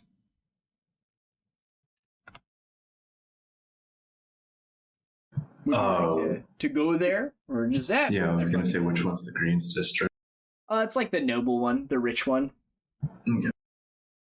Yeah, you can head to the Records Hall. I mean, again, there's maybe a couple of Hell Knights there cleaning up from when you were here and butchered those. This is the place with the invisible stalkers and the witch lady who was flying around shooting spells. Yeah, I'll recount the fight, but say we won. Yeah. Wait, was that the one that took our weapons? Yeah. Fucking goddamn it, dude. There's blast marks on the wall and stuff. And there'll be a bunch of Hell Knight aspirants there on Octavio's orders, organizing things into piles. And as you come in, a couple of them will be can we help you, sir? And then one will recognize you and be like, oh, Sezzix, right this way. And they'll lead you up to their supervisor. Sorry, can I get the person's name one more time? The supervisor's name will be... Oh, the person I'm investigating. Oh, Urvis. The Urvis family. Yeah, and the supervisor, he'll be like, oh yeah, so you're researching the Urvis line, and the supervisor will be like, Grittis. He'll be kind of a gruff guy. He'll be looking at papers and kind of squinting at him a little bit and looking at an aspirant and be like, figure out where this goes. He's obviously doesn't. He's been misassigned, but they're spread thin. He's a Hell Knight fighter, not a Hell Knight scholar. But he's in charge of this military operation to secure records. Grittis, I hear you don't like it here. Hey, we will have to do our part for the good of Kintargo. Orders are orders, and I will do mine to the best of my abilities. He'll pick one up and be like, there's some numbers. Which one of you's a nerd? Hey, you take this. Yeah. Hey, get an abacus or something. Figure those numbers out. Speaking of doing our part, I was hoping you could help me with something. Oh, yeah. What do you need, sir? I'm looking for a dead guy. Oh. Well, I hear you made plenty of those during the revolution. Yes, but this is one I didn't shoot. Who are you looking for? Urvis? Urvis. He'll bring a couple of aspirants over. See if you can help our friend here find anything on the Urvis family. They'll like take yes, you into the side room. As many people as you can to help. This is important. He'll kind of give a shrill whistle, and everyone will stop what they're doing and be like, help this ardent crow with whatever he needs. I'm taking the day. And he'll just go outside. He like pulls out a cigar. That's what That's the middle management we love to see. Yeah. you gonna take over. You have a bunch of guys. You can get a +10 to your skill checks with all the help. Give me a knowledge history check. Fuck. Or a linguistics or a perception check. I can do perception. Oh yeah, you crush it. After a few hours sifting through some of these records, and it'll be like, I got to mention here, and then you'll come over and look at it and be like, no, that's just another one that's died. We're trying to find someone who's alive. And you'll sift through a bunch of stuff. You cannot find a survivor. Like, you don't find any records of anyone surviving. You find like a family tree that you think is accurate, and you basically are going through and like lining through names, and you're like, okay, we're looking for like Benalia. Is there a Benalia? Like, yes, she's over here. She died when she was 3. Damn it. And like, you kind of are just going through all these names, and like no one is alive. And you're finding these reports of these people as they get to older age kind of becoming senile with this hereditary disease. Like, people think the bloodline was cursed and like going crazy, and then like their brains melt and they die basically. And like they all die in like gibbering messes, like shitting their pants every day sort of thing. But you do find a will from Baroness Irvis. Aldela Irvis was the like last surviving member before she died, and you find her will, and it's pretty dense. But as you sift through it, you see that she's bequeathed her entire estate, along with all rights and privileges, to her halfling caretaker, Paletra Talltallow.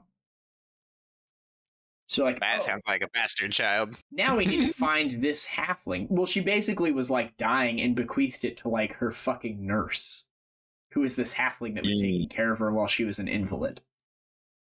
So then you like start trying to find records on this woman. You find... Can I talk to... what was the name of the halfling lady in the Valeria. Yeah. Not all halflings know each other. But didn't she do like a halfling rescue service thing? Maybe she knows her. Yes, she did do the halfling rescue service. But there's still more to learn from these documents. Oh, okay. It's just like halfway through. You're like connecting the dots.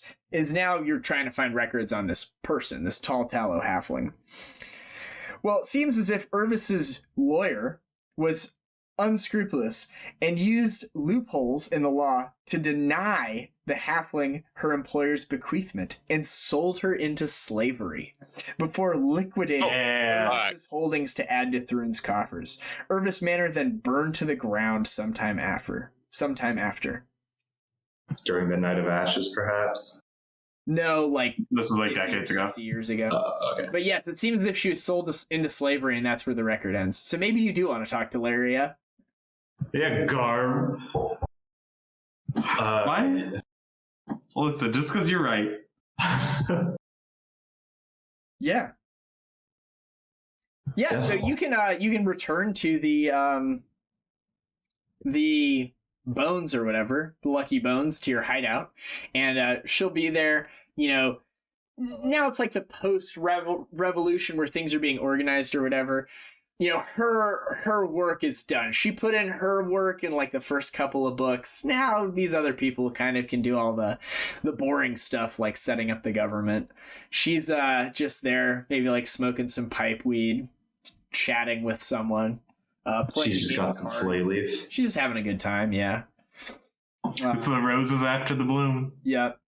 Yeah, so you like show up and she'll be like, oh, Sezzix, it's been a minute. Feels like it's been months since I've seen you last. It's been too long, truly. Unfortunately, I'm not here on a house call. Oh, what do you need help with? She'll like put her her J aside and sit up. You respect the J for help. Come on, no. I have discovered a halfling that was sold into slavery, and I was hoping maybe it's someone you help. I've helped many over the years. I don't keep records, but what's the name? Out of character, I forgot again. 12 foot or something? Tall tower? Paletra Talltallow.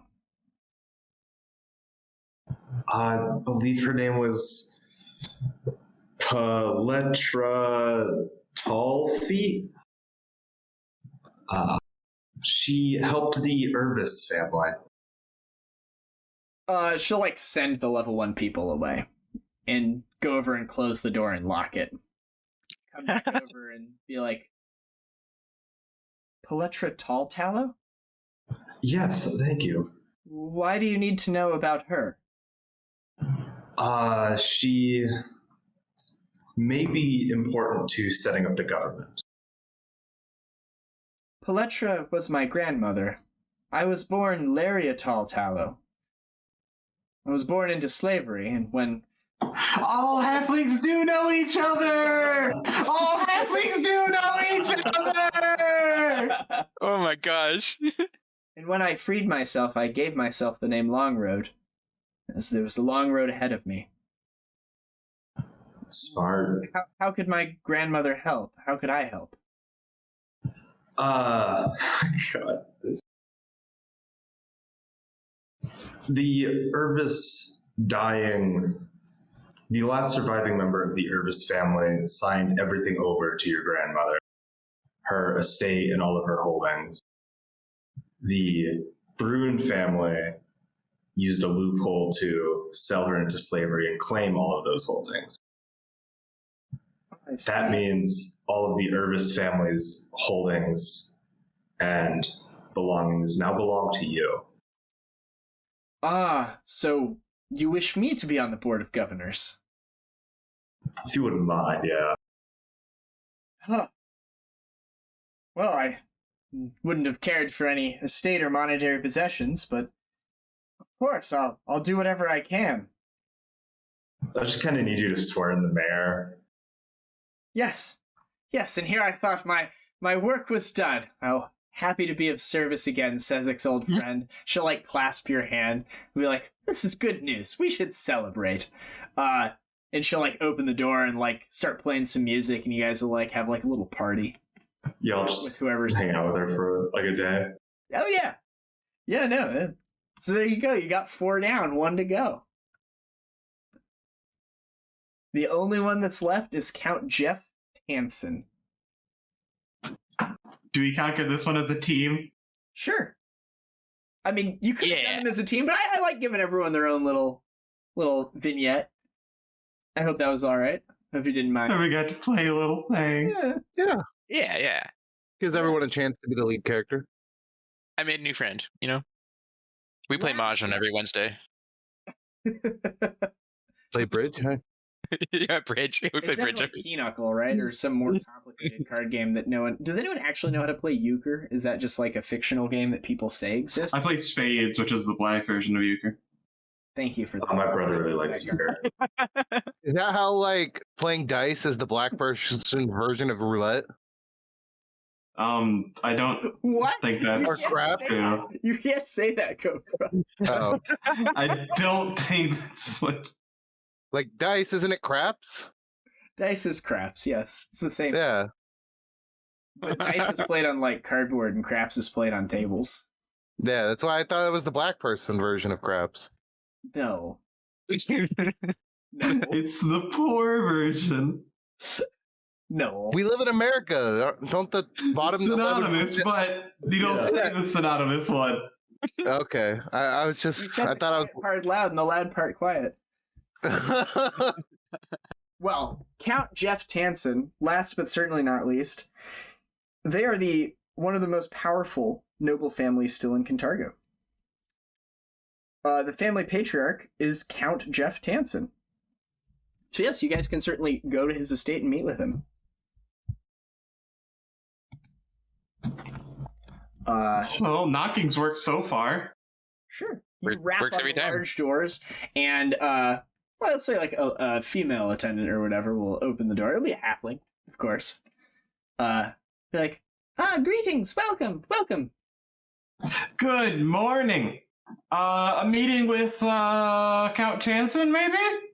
But of course, who may I say is calling? Seer Uriah. Silver Tongue of Kintargo. Of course, I will let you. Please wait in the foyer here. Of course. She'll pull out a small stool, and she'll hop onto it, and she will offer to take your coats. Oh, that's a little bit much. I appreciate it. She'll collect whatever coats or overgarments you have.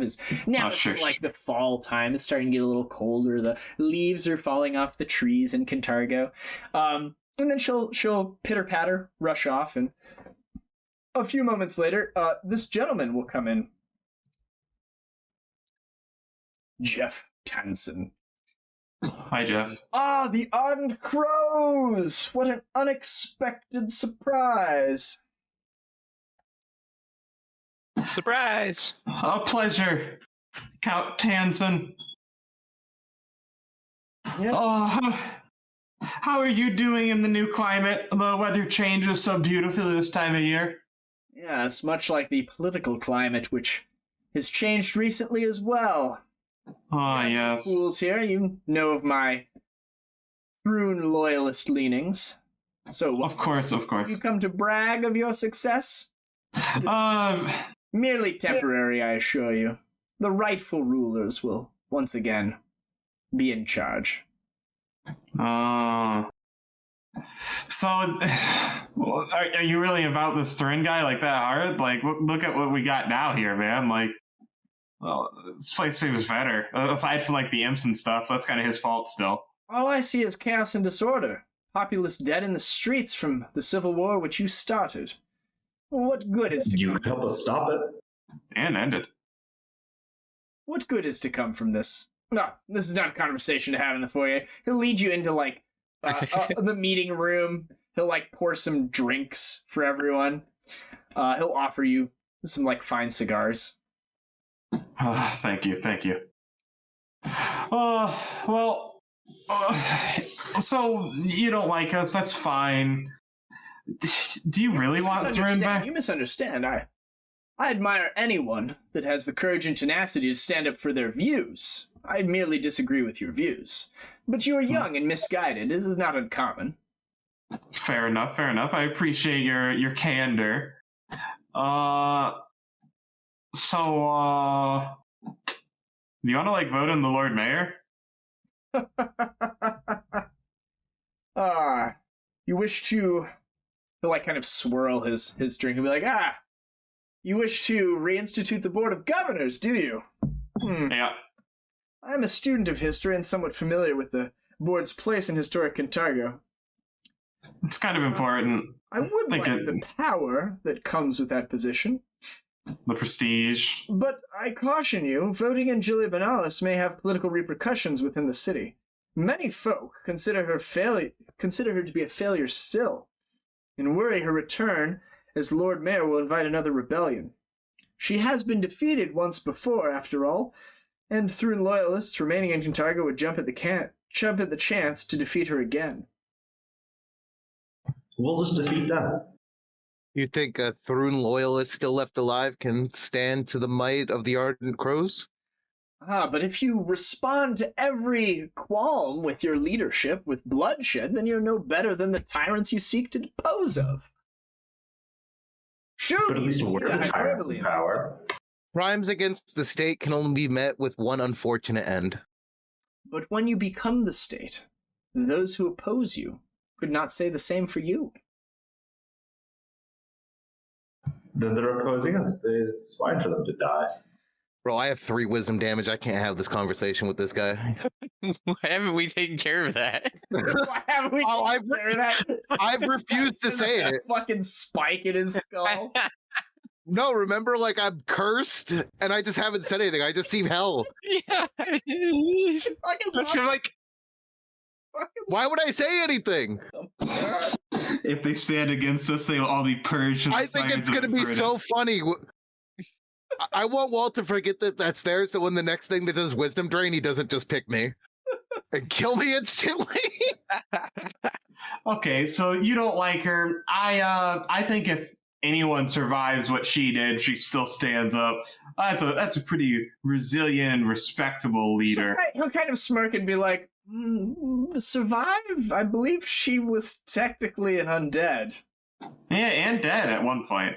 Right, so it's more of having friends in high places. Which Perhaps now she's learned. Which is the type of tyranny you're seeking to undo.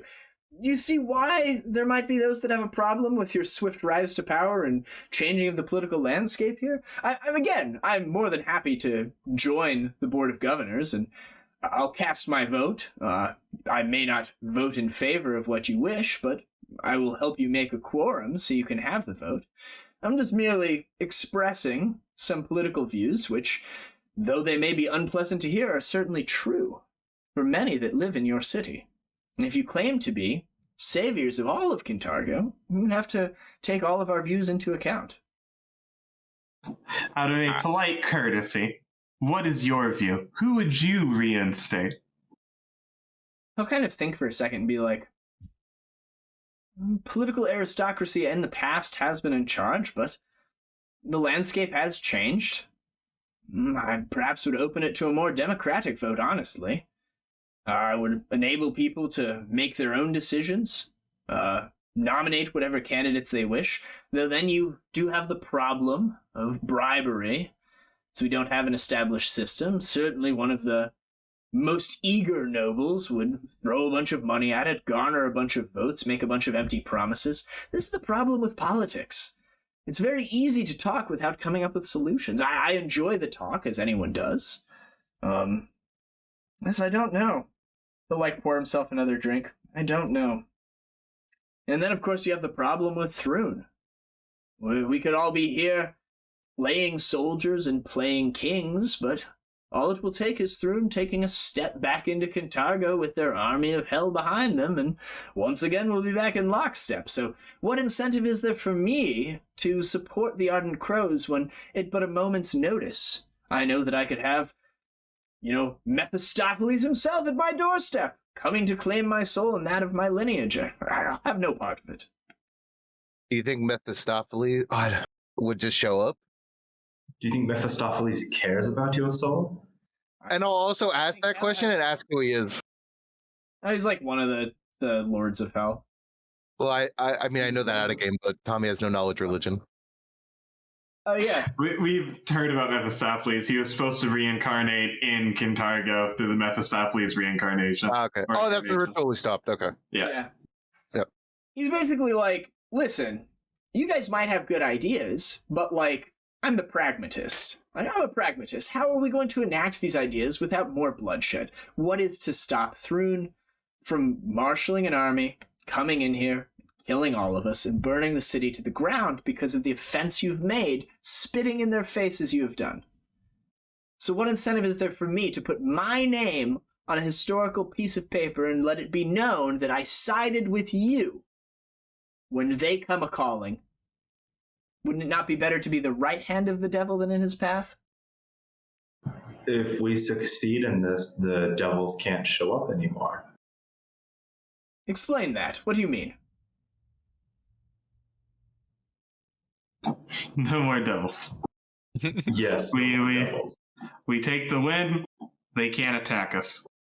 How could they not attack us? You know how devils work. Contract shenanigans. He'll kind of make a sense motive check as he eyes you up and down. Sure. He doesn't pick up on anything. He's like, see the follies of youth. You think so highly of yourselves. You think there's no way things could ever possibly not go in your favor. Yet, we all can look at the historical record. We merely need to look back 2 or 3 months, don't we? I believe your company once included someone named Yuri. Surely he thought he would be alive today to see the good you have done.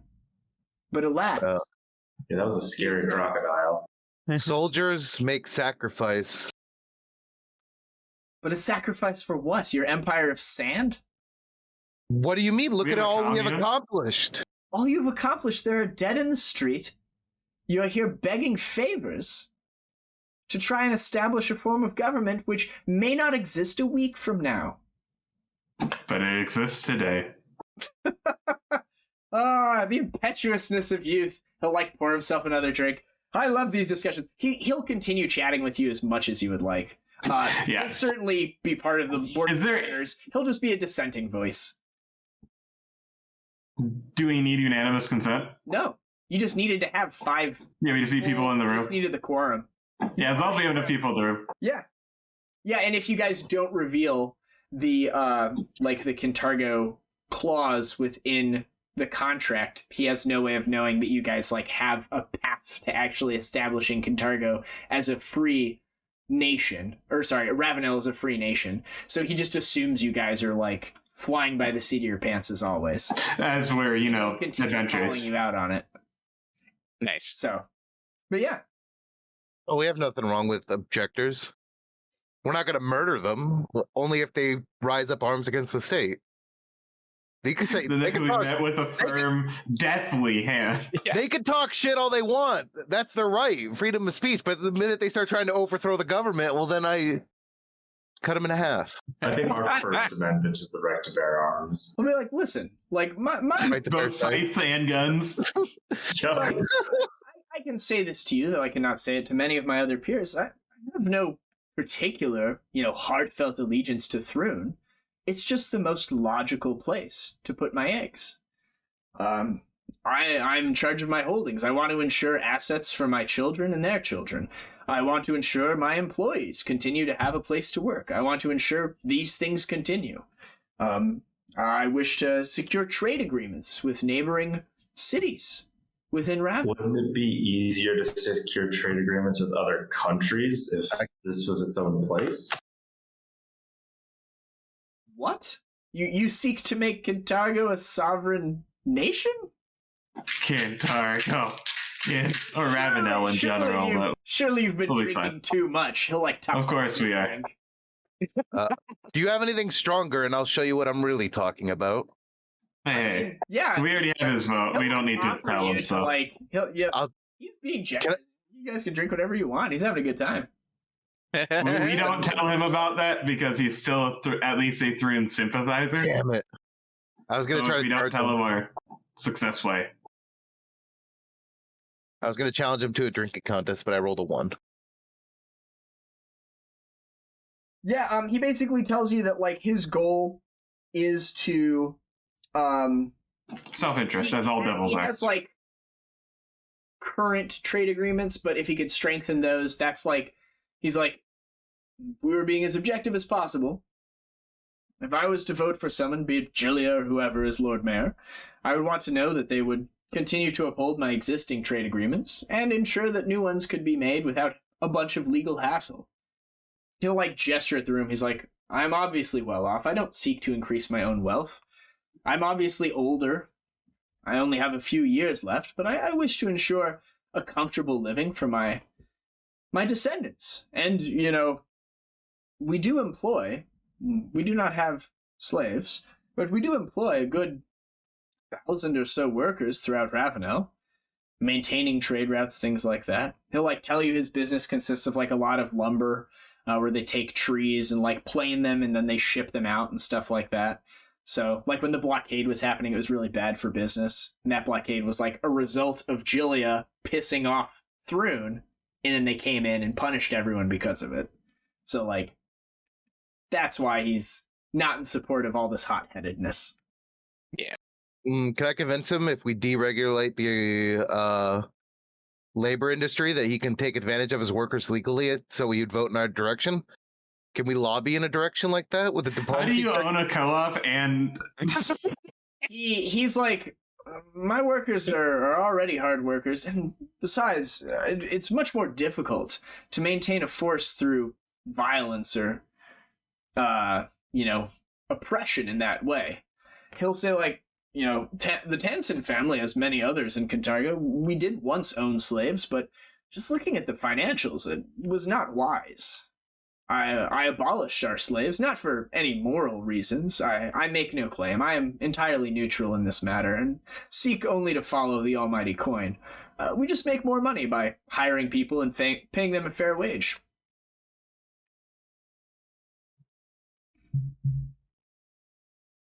Alrighty. Well, good to have your vote. Not a good guy, but he's not evil. He is, in fact, just... I honestly thought deregulating the government would, get him to sway on our side if we offered to deregulate the government. If you offered to help establish a good trade relation between him and like a neighboring city like Vire, that would definitely get his support. Oh yeah, I don't know it. Hey, Sezzix, do you have your boo thing? Go talk to her. Yeah, I was gonna say there is the blackjack and hookers place, right? Or am I thinking of a different? Space Vegas. Yeah. I mean, if he could have a second port to make use of with more favorable, taxes there, that's something. I will certainly put in a good word. Yeah. Yeah, he'll be like, of course, it's just an agreement over drinks, but what other agreements are there? He'll like hold up his glass and cheers with you if you accept that deal. Yeah, he'll vote for Jilia. Alrighty. He'll be like, well, that's all fine. He'll be like, oh, the only silver lining is that I likely won't be alive to see the catastrophe this vote will bring. As it won't come swiftly. I imagine Abigail will let it stew for a bit. As at least a couple months, maybe a year. Want to do. I'd say more like 10 or 20 years. I'll still be here in a few months, rest assured. I have much to do. I can offer him tutelage in the ways of the scythe. He just has to come out to my farm. He'll gesture at a painting of like him with his like family or whatever. And like you see he has like a sword there and he's got like some minor military things. Like he served in like the Cheliax army. Like he's like, the days of solving my problems with violence are behind me. It's much more lucrative to solve them with words and understanding. What if we fence? To what end? Surely you've bested many old men in your day. The like level 2 character versus a like level 13 character. Like, let's fight. Yeah, basically. He's level 8, and he doesn't seem to wear armor. But I'm not wearing mine as we've been going around town. So I'm not wearing mine. What's my AC? Minus 11. I got like a 18 AC. Why do you wish to fence? Is it merely the drink? Has this gotten to you? Perhaps we should cut you off. Take the bottle away. But yeah, that's that guy. Yeah, you have all right. 5, you can have your vote. Whenever. Bat signal. Sure. Are you gonna send letters out to people and tell them a time and a place, or we send our birds out to our people? Our ardent crows fly out together. Your silver ravens that you've painted black. The paint's chipping off or whatever. Hell yeah. I'll just go see Larry in person. She's 5 feet away from us. We have to send the bird. The bird. I'm still going in person. So what is your message? At the same time as the bird. What does your message say? The council gathers for the vote. The lucky bones. So you take your thing and say the council gathers for the vote of the lucky bones, and a bunch of them fly out the window, and then one flies 5 feet, stops, and it goes, Larry, the council gathers at the lucky bones. And then it'll fall over inert. And she'll look over you and just roll her fucking eyes. Idiot. Look at her not. You're not 5 feet from her. The horse lady, I'll use 50 gold to have some of my employees go get her via chariot. Sure. They all show up to the Lucky Bones. And you guys, sit down. There's kind of some glad handing and acknowledgments of oh, you're on the council. I haven't seen you in a while or whatever. Tansen will all right, everyone, we all know why we're here. We have to make it official, though. We'll need an amount of witnesses, I believe a dozen. He'll say, there's 4 of the crows. We'll need 8 more, perhaps of your your fellows to stay. Everyone else, if you could clear the room, please. Like some of yes. some of your the important ones like, of the crows and such will stay. The Fushi sisters. I'll be like, now then, traditionally this Board of Govenors has been not led by any one individual, so if anyone would like to speak or present something, now would be the time. Laria will hop up and stand in her chair and be like, yes, let's make Jilia Morales Lord Mayor. How does that sound? And the younger guy will be like, is this where I vote now? And Jeff will be like, okay, so you would like to formally bring Jilia Morales as Lord Mayor. We'd like to certify her. Do we have a second? And he'll gesture at the younger guy and they'll be like, oh yeah, I'll second. Okay, very good. Now we'll bring it to a vote. All in favor? Show of hands. Everyone will raise their hands. Any opposed? No one raise their hands. Very good. The motion passes. Please, he'll like gesture to you, Caerrat, since you seem to have organized all this. Please go fetch Jilia and bring her in and let her know we have voted. Yes. Can I send the bird? No, they can only be used once per week. Fuck. Sure. I'll go walk. Well, they just made that rule up. Well, we didn't use my bird. Well up. We had 6 birds. Sure. I guess we had to send 5 out to each of the people and the 6 out to her. The bird, and of course, knowing how these work, the bird flies to the closed door and raps against it a few times, and is stuck behind a closed door. We'll go open the door. You open the door, it flies 5 feet, lands. Jilia! We'll see you now! And then falls over in And then there. falls over inert. The door will still be open. I'll begin waving her in. Jilia will come in. She'll kind of like straighten herself up a little bit. She'll come in. Tansen will be like, well, welcome, Jilia. The doors will close. The council has decided to ratify you as Lord Mayor of Kintargo. And like everyone will applaud for her. I'll whisper unanimously. He will then turn to the governors. Is there any other matters the governors wish to attend to today? No one says anything. He's like, very good. We'll end this session. And he'll turn to Rexus and be like, I assume you've been taking minutes. And he's like, yep, I got it all written down. Very good. And everyone will like shake Jilia's hand as they go to leave. He'll shake Jilia's hand and then he'll turn to you and be like, congratulations, Jilia. Crows, Jilia, you may wish to notify House Thrune and Queen Abigail of this development. As a duchy within Cheliax, they have a right to know whenever a new mayor is appointed. Beautiful. He'll like put his hat and cloak back on and be like, thank you, and he'll leave. Thank you. Nice. Oh my god, I wish we could be a fly on the wall when she finds out that we just did this.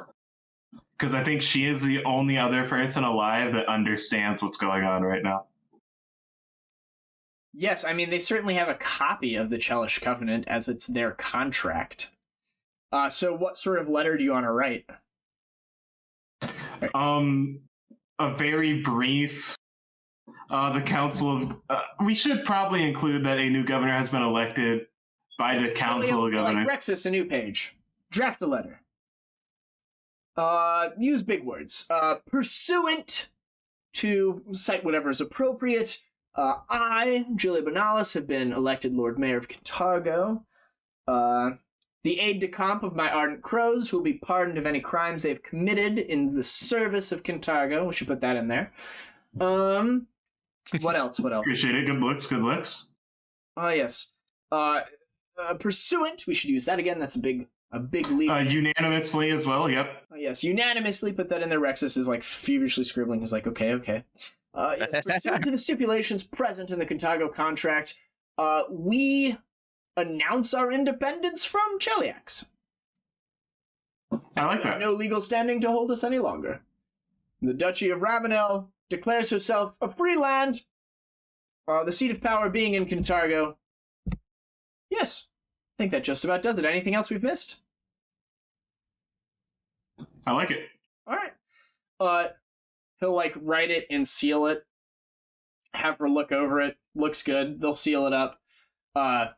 She'll pick up one of the crows and be like, they're all broken. I wouldn't say broken. I would say adequately used. Rexus has one. He has that cursed one that killed him. Nothing bad could go wrong here. I think you guys have cleansed it, though, by now. They'll be like, you can use this one. They'll kind of look at it warily, like the hole in his heart. She'll, like, get the note, tie it to it, and tell it to go to Queen Abigail II, and it'll send off. There you go. That's, boom. Did we just win with bureaucracy? It is done. Game over? You guys have, like, a little soiree, probably. A little party, perhaps? Yeah? Yeah. A function, as they say? Get some drinks. Do some... I'll even fence with Tommy if he wants to. Yeah. I'll, like, hold the sword weirdly, but yeah. Yeah, the horse lady will leave. The young guy will leave. The old man, he'll stay, for, like, the after party. Obviously.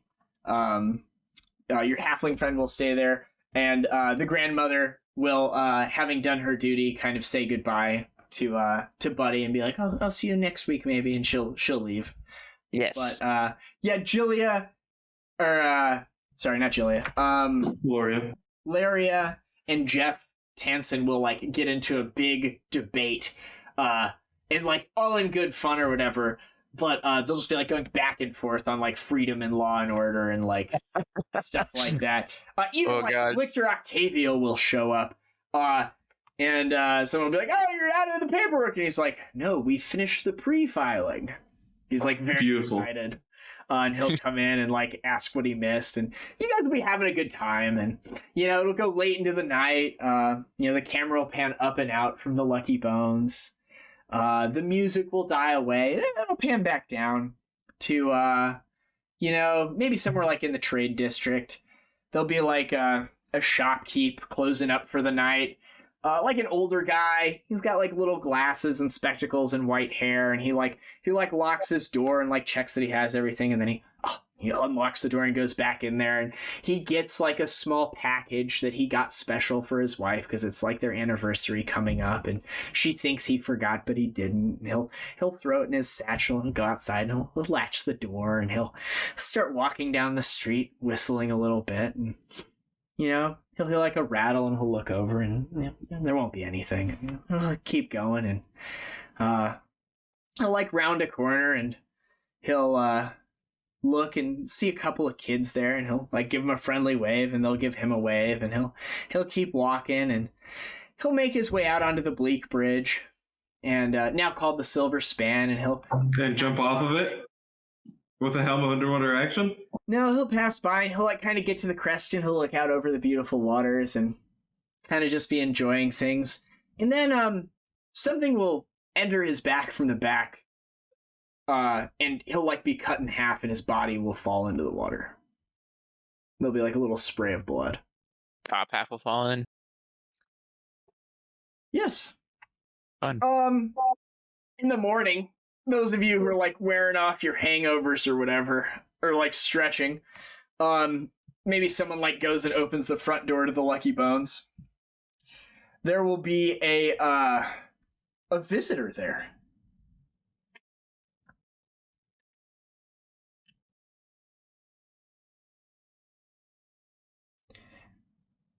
There will be a horned devil standing there. Hello. He'll just be, like, sitting maybe idly. He has a crest of House Thrune hanging on his clothes, and he'll just be sitting there, and as the door opens, he'll stand up. It's probably, like, one of your attendants, and, like, your... Oh, yeah, we're not opening the door, yeah. Yeah, like, the door will open to your chambers, and there'll be somebody like, there's a devil sitting outside. He says he needs to talk to you guys. Oh, Tommy, come on. Let's go deal with them. All right, I'll go talk to him. We'll start getting up out of bed. Yeah, you guys get out of bed. He'll go open the other doors as well. Because I'm sure you two shared a room. Yeah, of course. Yeah, of course. Buddy passed out on the floor somewhere. Yeah, Yeah. He'll still go into your room. He'll go into Buddy's room, and then he'll like go over to the trash pile and like rat boy. He'll, like, This is just in the throw some bathroom, dirt. half in the toilet. Just He just like throw up wrapped around the everywhere. toilet, like it's just full of vomit. Yeah. He'll be like, "My Lord Sezzix, my Lord Sezzix," and he'll like kind of like jostle you away. There's a visitor outside. Seems rather important. The others are getting ready. 5 more minutes. Okay. You guys will all be like dressed and donned, and the servant, the like helper guy will come out. Like one of your level 1s will come back and be like, Master Sezzix says he needs just a couple of minutes to finish preparing himself. Hopefully that means he just wants to be in a window if something happens. I'll be ignoring that. Of course. I'll go talk to him in Of Infernal. course, there's no windows, as the Lucky Bones is underground. It's all underground. Nice. I'll show up like 3 minutes into the conversation. Are you guys waiting for him, or are you just going without? I was just going to go say hi in Infernal. Sure. There's a devil here. You go step outside. Yeah, The sun well, the is three of us will go. exceptionally bright today, depending on how much you've had to drink. Yes, and there'll be a horned devil there. Let's see if I can find a picture of a horned devil for us. Horned. Oh, perfect that. Here we go. There's this guy. That was a lot more menacing than I thought it would be. Yeah, I thought it was like a polite devil. Oh, I mean, he's not like that, but yeah, he's like fucking 18 feet. It's basically the Balrog, but he's like wearing like a little like symbol of House Thruin on his neck. He doesn't have a weapon or anything, and he'll just be sitting there like with his hands folded. He'll have a very small pair of spectacles. I was thinking more like Tybalt, but yeah. Yeah. But yeah, like you guys will step out, or Tommy, you step out first, and he'll be like, "Greetings." Hello. You say that in How may I help you? Yeah, I'm speaking in Infernal. I have something for the Ardent Crows. What is it? He'll reach out a hand.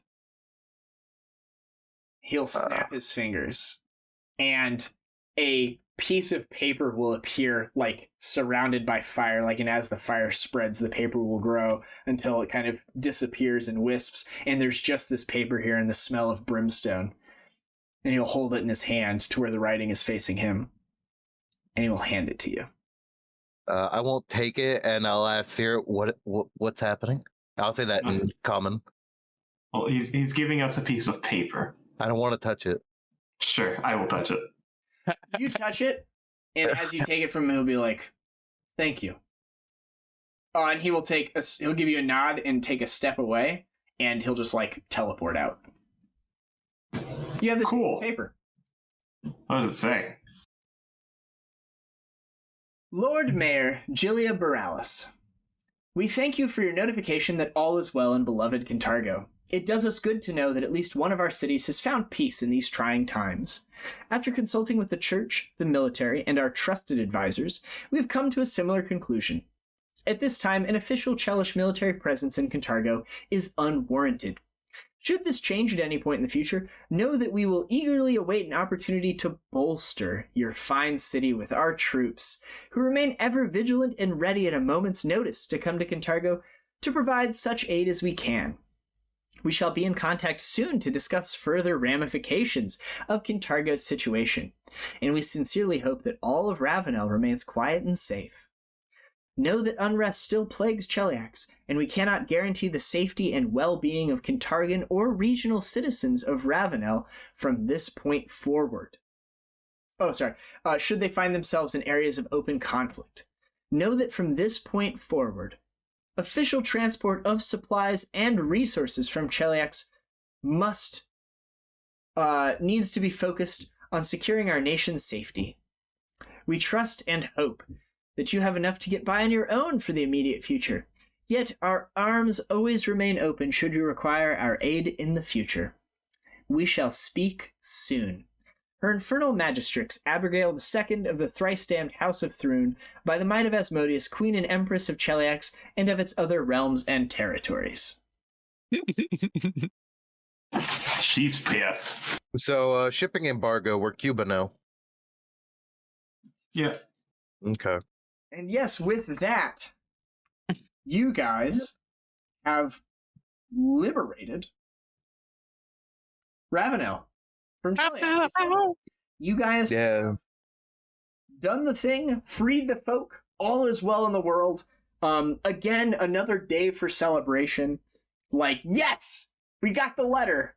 Fuck them. They can't come and invade us. They're gonna try something, but we're good for another week probably.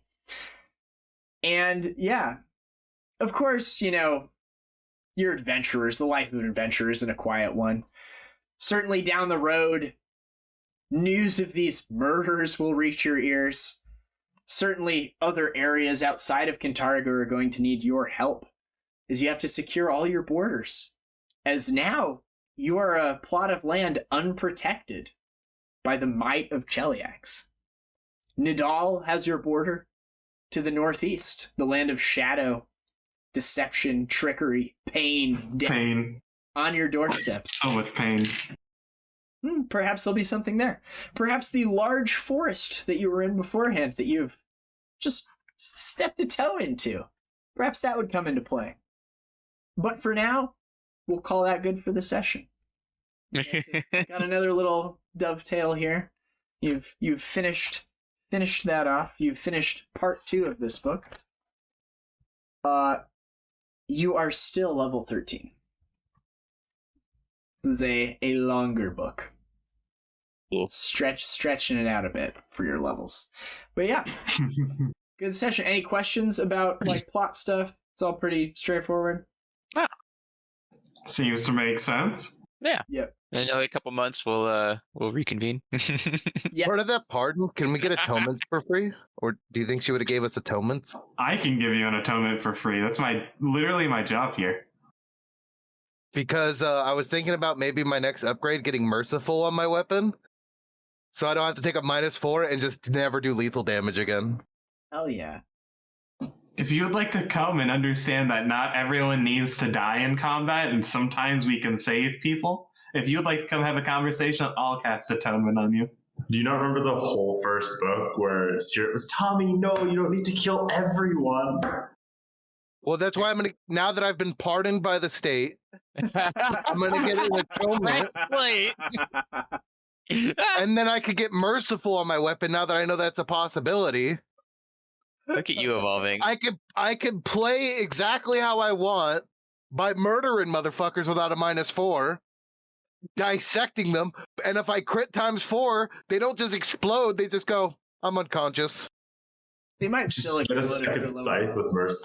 I think merciful they can't die. I think it's all non-lethal If you do damage. double non-lethal damage in their total hit points, you still kill them. Basically, if you were at 100 hit points and you took 100 non-lethal, you go unconscious. Anything you take past that becomes lethal. So then if you another 100, then they'd be dying.